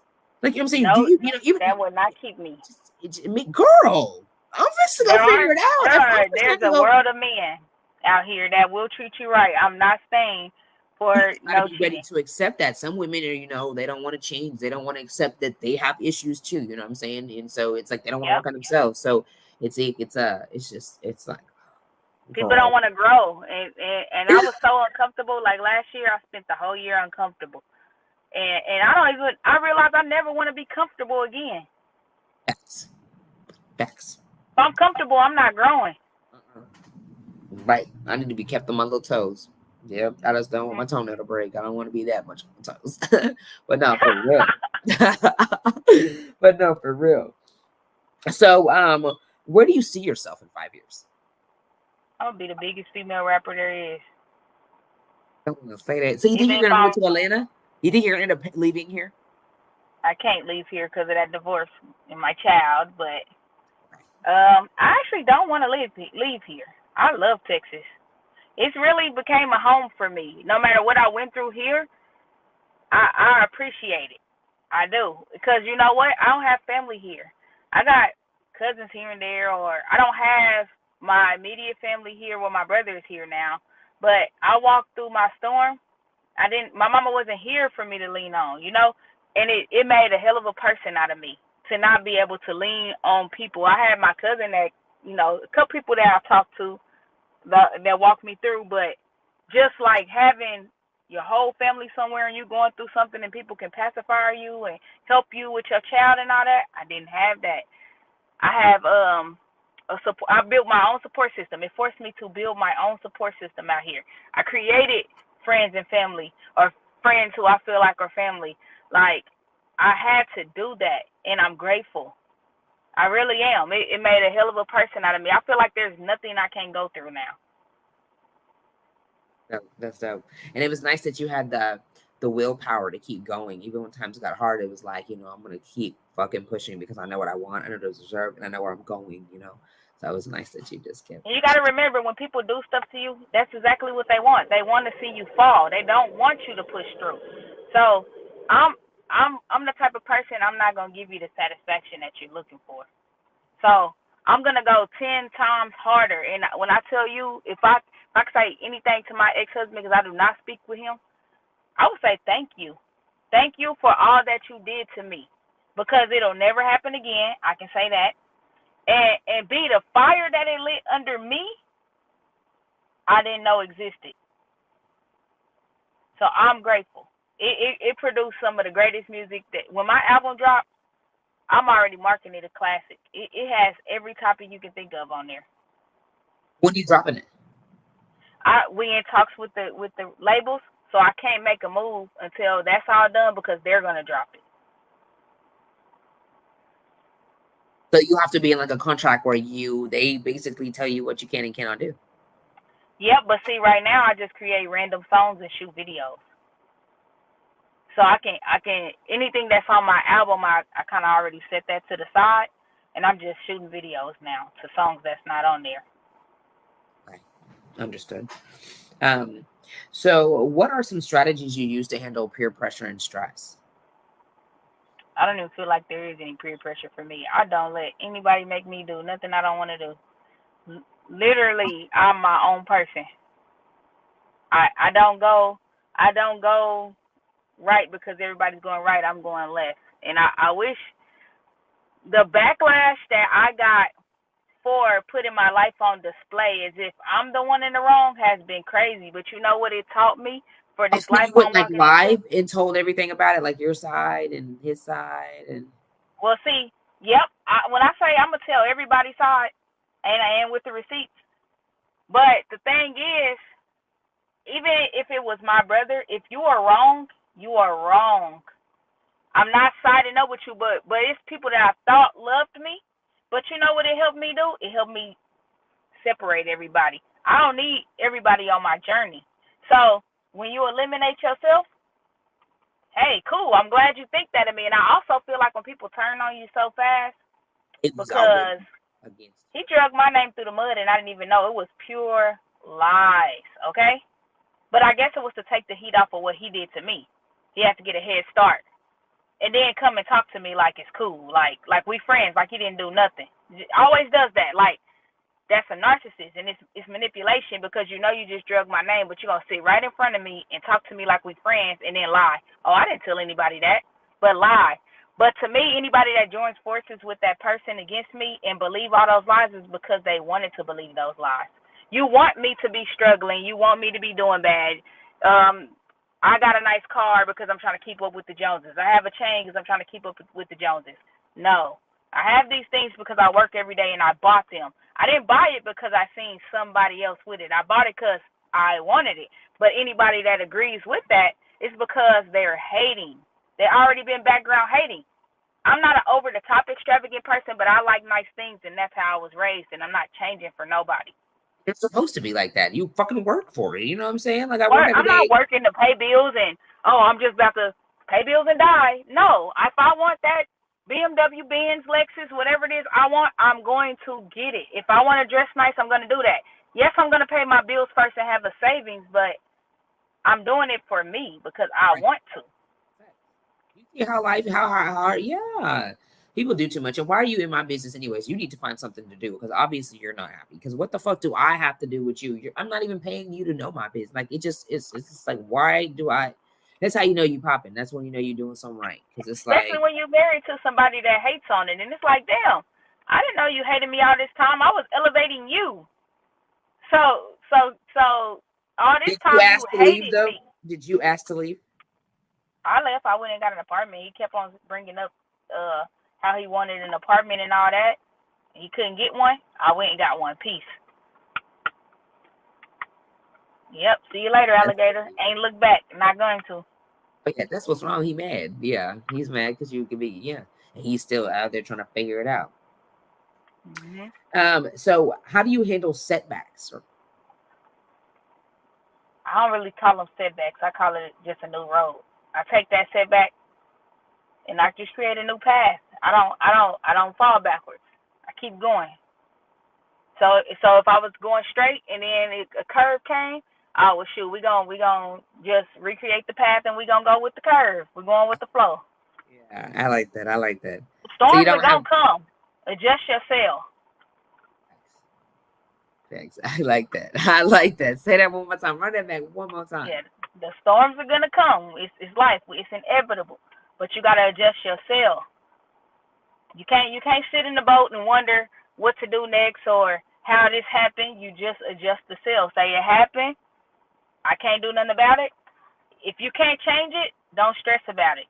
There's no way you should stress over anything out of your control. We're human. We're going to do it. But sometimes I say, all right, you can have a day, but don't stay there. You can't change this. Keep it moving. For sure. And go to sleep, and don't worry about it. Get you a good night's sleep, because I know I Get do. you a I good night. sleep.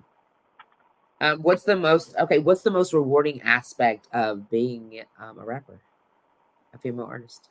Ooh, the most rewarding aspect for me is taking my child to every video shoot and everywhere I go, and her mimicking me, and her saying, "You're the best rapper," or her getting in the car after school and say, "I told all the teachers about your videos and they're going to watch you." That is an accomplishment to me, because kids are honest. So if she say, "I like this song," I won. That's rewarding to me. Has she ever told you she didn't like a song? Like, Mom, I don't like it.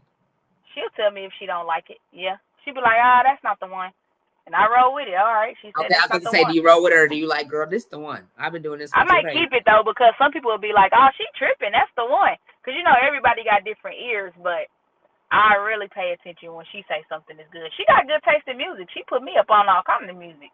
I seen last night she was the DJ on your thing. Your story. I told you I was on your story. But no, she was the DJ. I said, okay, then Journey, she's getting so tall. She is so cute. Woo, she go to my chest now. It's crazy. She's super tall.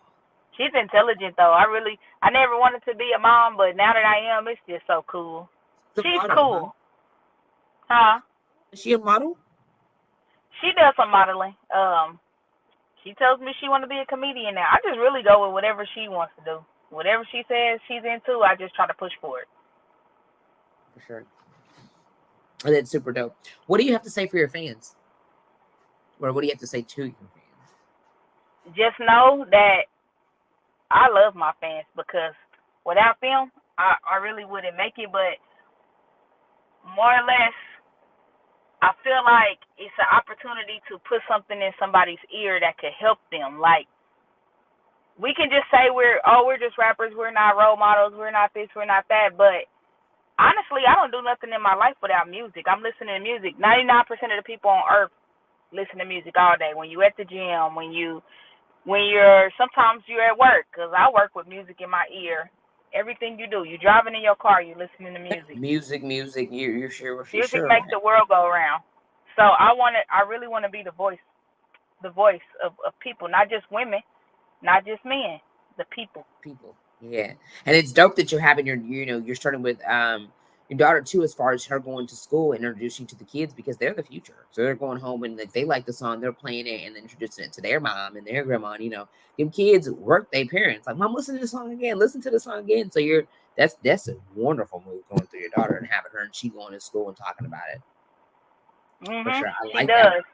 She say, "I told your business today." I say, "Oh, what you tell?" I told her to look up your video. I'd be like, "Well, that's the kind of business I want you to tell." For sure. What are some common misconceptions about your profession, like being an artist? What do you think are some common misperceptions? That everybody has to take their clothes off or talk about sex. I do sometimes, but for the most part, I kind of backed away from it a little bit. Sometimes I do, but I'm not a driving force for it. I don't want to. I have little cousins. I have a daughter. I have nieces, even nephews. They don't need to see me half naked. Do you feel like if you decided to go that route, you would get there a lot faster? Maybe because it was offered to me in my younger days, but it's not what I wanted to do. Okay. And I held off, because if it's yours, it's coming back, and nobody can stop it. And it came back, for me to be me. Perfect. Yeah, for sure. I like that. So how do you balance your personal and then your professional life, your entertainment? Right now, I've been focused on buying a home, making sure my daughter is mentally right, because going through divorces and stuff is hard on kids. So I took my focus and I put it into her. So I make sure she's busy with sports and everything, and we talk about everything, and I always ask her how she's feeling mentally. And when it comes to my love life, I'm a little bit more private right now. Right now, I'm private about that because I'm just not in the space in my life where I care to share anything about it, you know? So. Oh, so you're dating now? I date. I will tell you, it's some weird people in the world and there's some good people in the world. Oh, you ain't got a girl. I done been through some shit. And I'm just like, what is wrong with this world? You got to be careful. And you better have your blapty blam blam blam with you. Because shit, some of these motherfuckers around here need to know, look, I will fuck you up. I just had to tell somebody that too. That's the craziest part. Like, I'm not like, you can really, some motherfucker will snap around here. Like, I might be nice, but I got a whole flip side. Then I don't put my daughter around men at all. I've had people be mad at me because they couldn't meet her. I'm in an era where I'm not ready to be serious. So if I'm not serious about you, you're not going to be my daughter. And I don't want her to feel like she can run men in and out because that's what she saw me doing. Never going to do that. Facts. Definitely agree. So how do you know when it's the right time for them to meet your child? Like, if you know if you're serious, like, how do you know that they're serious? Because people play so many games. It takes a long time before they do. That's why we gotta go for the long haul. I gotta invest in real time before somebody meet my daughter, because I definitely don't play about her. Not gonna play with anybody about her. So I don't know. I guess, you know what? I lean on God about it. I do talk to, if you're dating, you talk to multiple people until you like who you like. And I do like a couple people, but I'm not ready to be. I spent 16 years of my life with somebody, so 16? I'm not ready to, so I'm not ready to go back into that. 16, like, you were like, I'm gone. How old were you when you started? 16, you was young. I think I'm 38, gonna be 39, and I got divorced last year. So, I don't want to go back into all of that. I don't want to go through nothing I've already been through. And I'm not saying there aren't good men, but I feel like God is going to show me when it's right. I'll have a different feeling. I agree. Because, after all them times, 16 years, like, but it just makes you so, like, it just opens you up to when you do, like, because I feel you on the divorce part, and it just opens you up to where you just really look at a motherfucker like. Yes, I'm a totally different person. If we need to argue, bye. Everything gets you out the door these days. Girl, quick, then a motherfucker, bye. Okay. Yes, cool. I don't want you to lie to me not one time, because I'm not the type that's going to lie to you. You lying? I catch that lie, and I get to see you stuttering, anything extra, I'm done. Cut off strong. We got to argue? I'm not finna argue with you. Bye. What are you arguing for? Yeah. Too old now. I need my peace. That peace is everything. I need my peace, and you are not coming to get it. I don't know what the fuck you doing over there. Yeah, no. Now, can you share, do you have any mentors or, like, any kind of role models that you look up to? That you read, or? If I had to say I had anybody I'm looking up to, I really don't have anybody I look up to. I don't, you know what? You want to know what my divorce did for me? It made me not invest so much into people. I am the person to look up to. Like, I don't have so many expectations of people anymore. It doesn't matter how good you are to people. They will still shit on you. So, I'm kind of like. And that's what makes it so scary. Like, it's I'm not heavy on people anymore. But it's a good thing, because I was too heavy on people. I loved people. And I still love people, but I can be by myself. When's your birthday? December 26th, Capricorn. Your mother's son. Lord, honey was the one son and your mother's son. Capricorn. I'm thinking you're a Virgo. No, it isn't Virgo, because that's what I'm thinking. Because sometimes I like people and sometimes I don't, and I don't force it anymore. If it seems weird to me, I get rid of it automatically. I spend too much of my life, You with tell them the that wrong they seem circle. weird, or you just dip on their ass. So Like if somebody being weird, you tell them like, I'm gonna stop fucking with you because you being weird. I'm gonna tell you exactly how you being I weird. don't even Or you explain no like, more. I okay, see you. yeah, you not I Virgo, see you. you gone. I don't even. I'm not explaining things to people no more. None of that. I'm just. Yeah, for sure. Have you wondering what happened? You're weird. You're weird. You're weird. So, what are your biggest challenges when you see what you see facing in the industry in the future? Biggest challenges is I don't wanna get wrapped up into all the Hollywood stuff. I wanna remain me. I wanna still be the voice. I don't want to get money and change. I don't want to indulge into all the parties and all the extra stuff. I really have a mission I'm on. Sure. Understood. So, how are you going to stop that and stay focused? What do you think that you're going to do? Do you meditate? Do you speak it into existence? Do you think that you're just going to tell yourself, I ain't got no choice?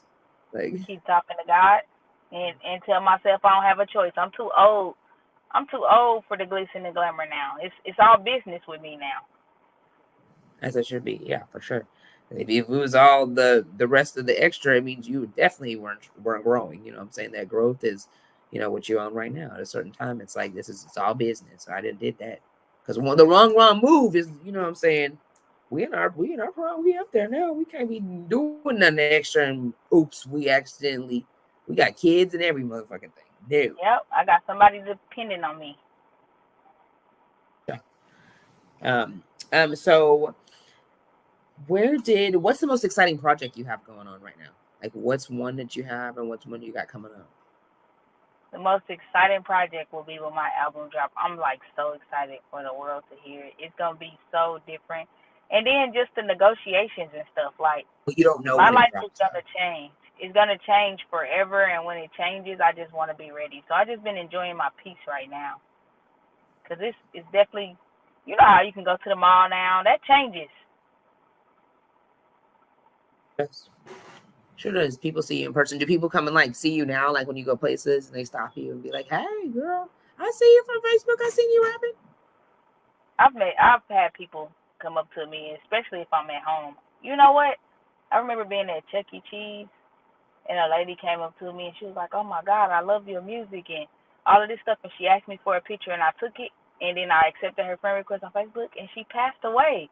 But I'm literally never gonna forget that moment. Like I had my nephew, I think, and she had her kids, and the way she just stopped, and it's like, dang, you did this, and you.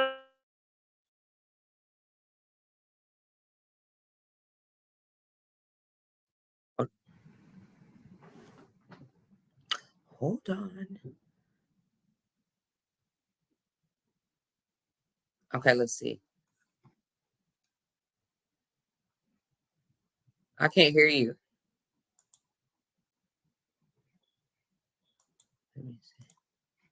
I can't hear you. I can't hear you. I don't think she was. I can't hear you. I don't think she was. I can't hear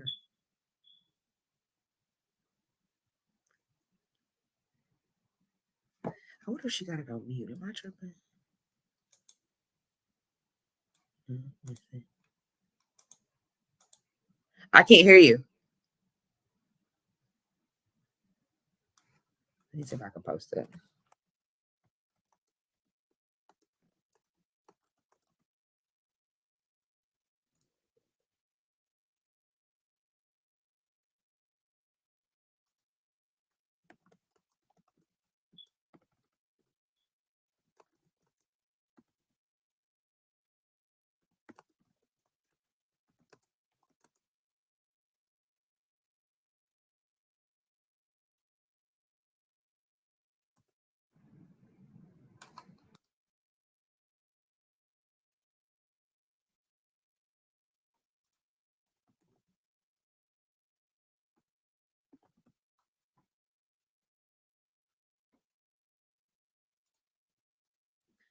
Okay, let's see.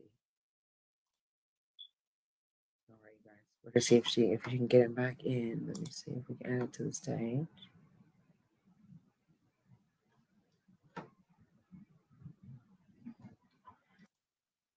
No.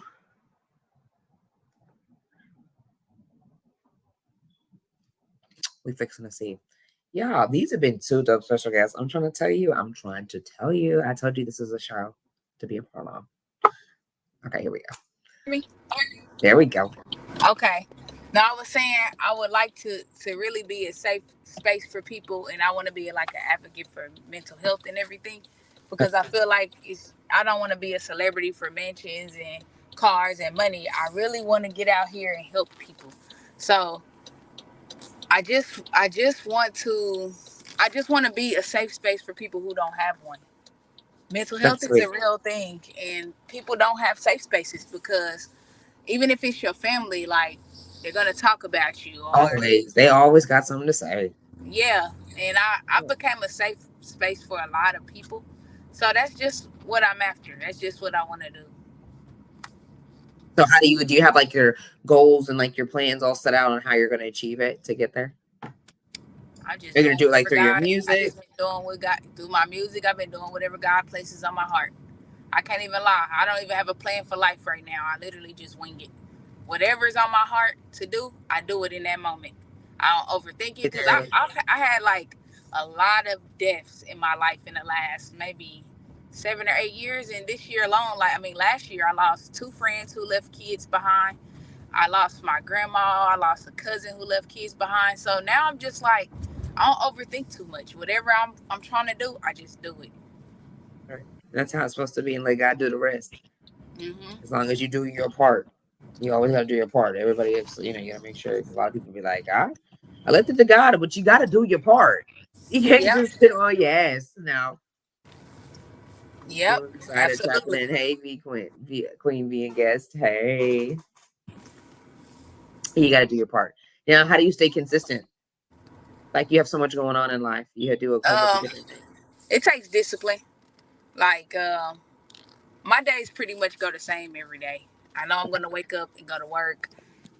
If I need to get a song done, I know I'm going to the studio. I have basketball practice and games. I have gymnastics. I'm on a mental schedule. When Like, you sleep, when do I sleep? Ooh, I go to sleep so late at night. It's not even. I don't even require a lot of sleep. I don't sleep a lot. okay. So when you say you don't sleep a lot, what's how many hours? I probably get 5 hours of sleep. I go to sleep 1, 2, 3. It just depends on the night. Like, literally, I'm up all night. What time you gotta go to work? 8, or sometimes I can really choose when I'm gonna be there between 7, 8, 9, 10. But I like to go at least around 8 something. Sometimes it turns into 9. Depending on how your night went. Yeah, yeah. But I don't require a lot of sleep. I never have.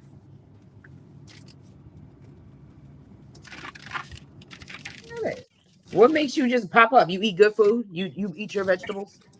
No, I actually just start eating certain things. I'm a picky eater. I don't really like many vegetables, but I'm trying now. But I don't know. I set my alarm, and sometimes, you know what? Sometimes I wake up an hour before the alarm. Straight vamping. That's what I'm saying. She ain't going to sleep at all on it. It's a habit though. Like, I know that my body's gonna get up around 6 something in the morning, and then I'm just gonna lay there until my alarm goes off. You like I'm up. Do you drink coffee and energy drinks? I used to. I don't anymore. It's not good for you unless it's black coffee.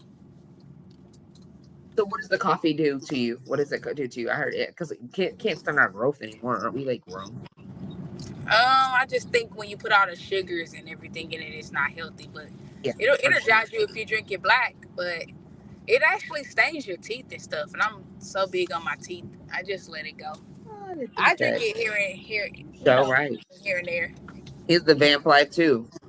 Pablo, he's a vamp life too. Don't get no sleep. Just always grinding, hustling and grinding. You damn Yep. right. I do my best thinking when I'm, in Jersey sleep and I'm up by myself all night. I'm thinking. That's when I can think without hearing my name being called or my phone ringing and all of that stuff. I can focus. I'm gonna fall asleep. Just I'm gonna fall. Do you drink? I stopped drinking. Okay. Do you smoke? Nope, never been a smoker. It's funny how it's done. Stop drinking. It's been good because for whatever reason, as I get older, it just literally makes me sick. It makes me sick, and I don't like the feeling, and I don't like. I I just hate don't getting like drunk and having to lay down and have that head anymore. spinning. But I Girl, I started don't like drinking like at 16, so it's just time. Yeah, me too. I think so. I graduated at 17. So yeah, I was definitely drinking and probably doing some other things that I wasn't supposed to be doing. Yeah. Yeah, I was living my It's best just life. Well, damn, right? He said, well, damn. Yeah, yeah, that's like, yeah. So what's your excuse, Pablo? He just own it. He She said, ain't well, giving. damn. Yeah, because you don't do nothing. So when you when you perform and everything, you just like in your space. I'm just getting up there going because I'm so much older now that it's all or nothing for me. But So you won't be like, let me get a margarita or nothing. Like you literally don't nah, drink I it. say give me that mic. I got a chance to meet some new fans. Give me that microphone so I can do what I do. And then do you leave after you're done or you stay to the end? I can stay. I like to support other artists. So how long have you been stopping drinking? Last year I stopped drinking. What made you stop? You just because you got sick real bad and you were like, I'm not doing this shit no more. You know how you start switching through the liquors? I never been able to drink brown. So once I started getting sick off vodka, I was like, well, let me try brown. Got sick. Let me try tequila. Got sick. I said, you know what? It's just time to stop.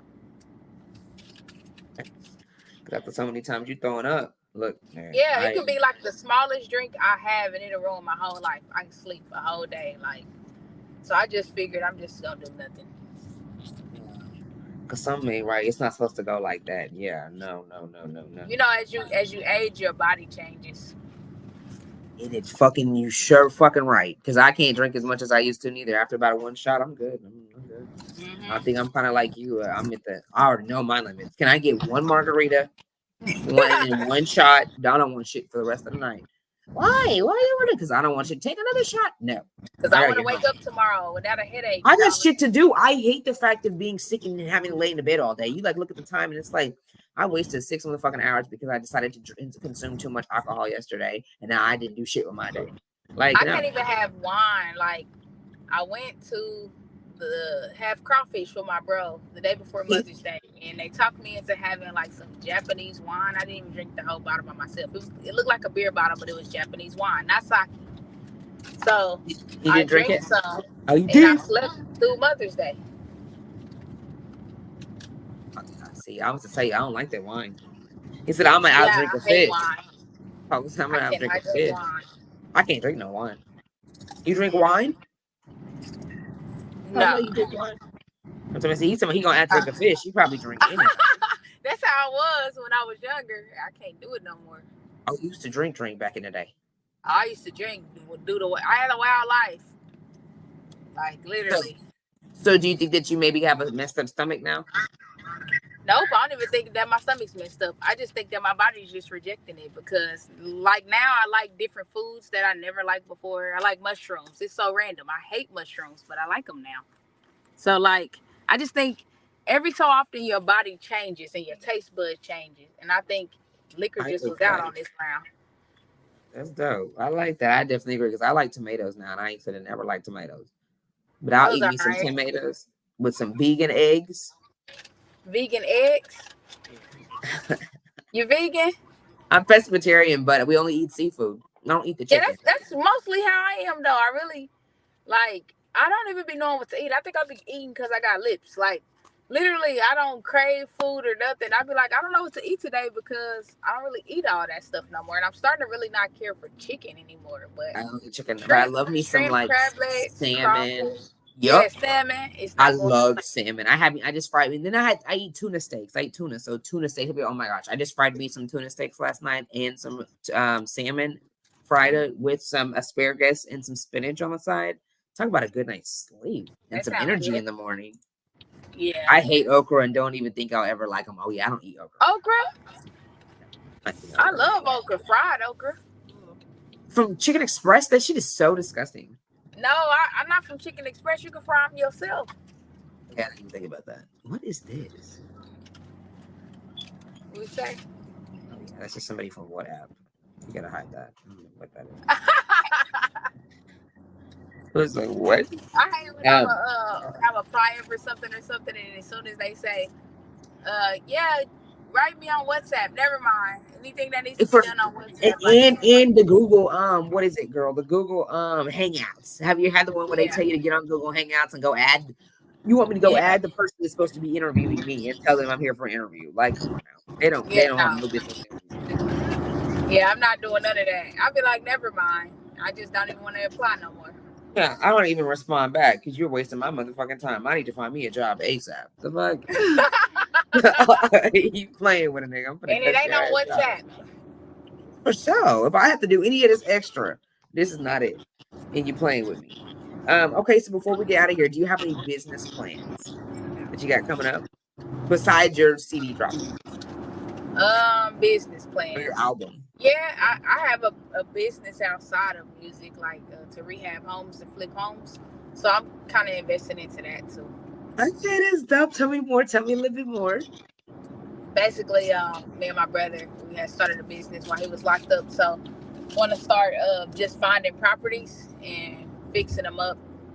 So like when I'm done buying my house or whatever, I plan to live there for a short time and then flip it, sell it, and then just keep going. That's so fun. I ain't even had it. I love the way you think. Keep going. Oh yeah, because I can't just be a 90-year-old rapper. I gotta have some residual income somewhere. Fuck you mean? You're right about that. Some people don't understand that, for sure. For sure. Well, it was definitely a pleasure of having you on the show tonight. Thanks for having me. It's been so long. Yeah, no, for real. It's been stupid long, some years. You've grown so much. I'm so proud of you. You got to definitely keep going. Definitely keep breaking records because you did your thing. 16 years. I thought 8 years was, a long time. I'm like 16. Yeah, keep going. Is that Journey right there? No. Jersey, yeah, right here. Jersey. I don't know what kind of. Hey, she's so big. Thank you. You're welcome. All right, love. So I'll let you guys go home and get home in peace. Okay. All right. Talk to you later and keep you updated. For sure. We definitely got to link up. Are you going to the Dallas BET Awards? Huh? You going to the Dallas? I didn't know. I seen you post that. I never heard of that. Yeah. We need to rap about that. Yeah, for sure. I'm gonna have some tickets on hand. You definitely need to pull up. That's where you need to be. You definitely good networking. I got you. Just to support you. Yep. Yeah, for sure. Okay, I'm gonna definitely get in your inbox and we can talk about it. Make sure you get your ticket and everything. Shit show. Okay. And you just to impress. Oh yeah, always. Yeah, for shit show. And don't forget we got the red carpet. I'm gonna get in your inbox and tell you all the details for sure. We got 2 months, month and a half, 2 months. Okay. Monthly. So, all right, love. You guys have a good night. Talk to you soon. You too. Thank you. All right. No problem. Bye. Bye.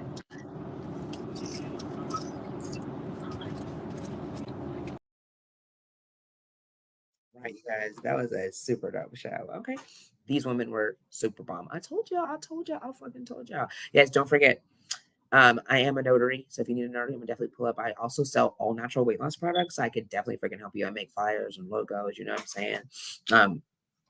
Oh yeah, super dope. Thank you, Pablo. Super dope. Don't forget the Dallas BET Awards. He will be performing live. You guys go check out his video. Drop the link to the video so they can click on it if they like. Okay, please. All right, you guys. Anyways, don't forget your purpose, your why, where you're going. Stay focused. We're halfway through the week, so you got to get those goals and achieve them. Make sure you stay focused, okay? And fuck what those haters got to say. They're gonna try to throw you off track. It's what they do. Don't forget. It looks good on you. All right, you guys. Don't forget.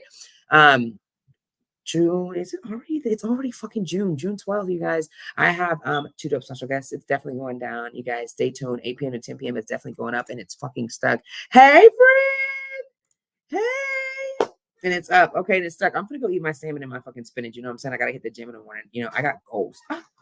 Period. I've been telling y'all to get in the gym. All right. When you see me looking all good and everything, don't say I didn't tell y'all to go get it in with me. Period. All right, you guys. Thank you. I'm gonna call it a night. All right, you guys. See you later.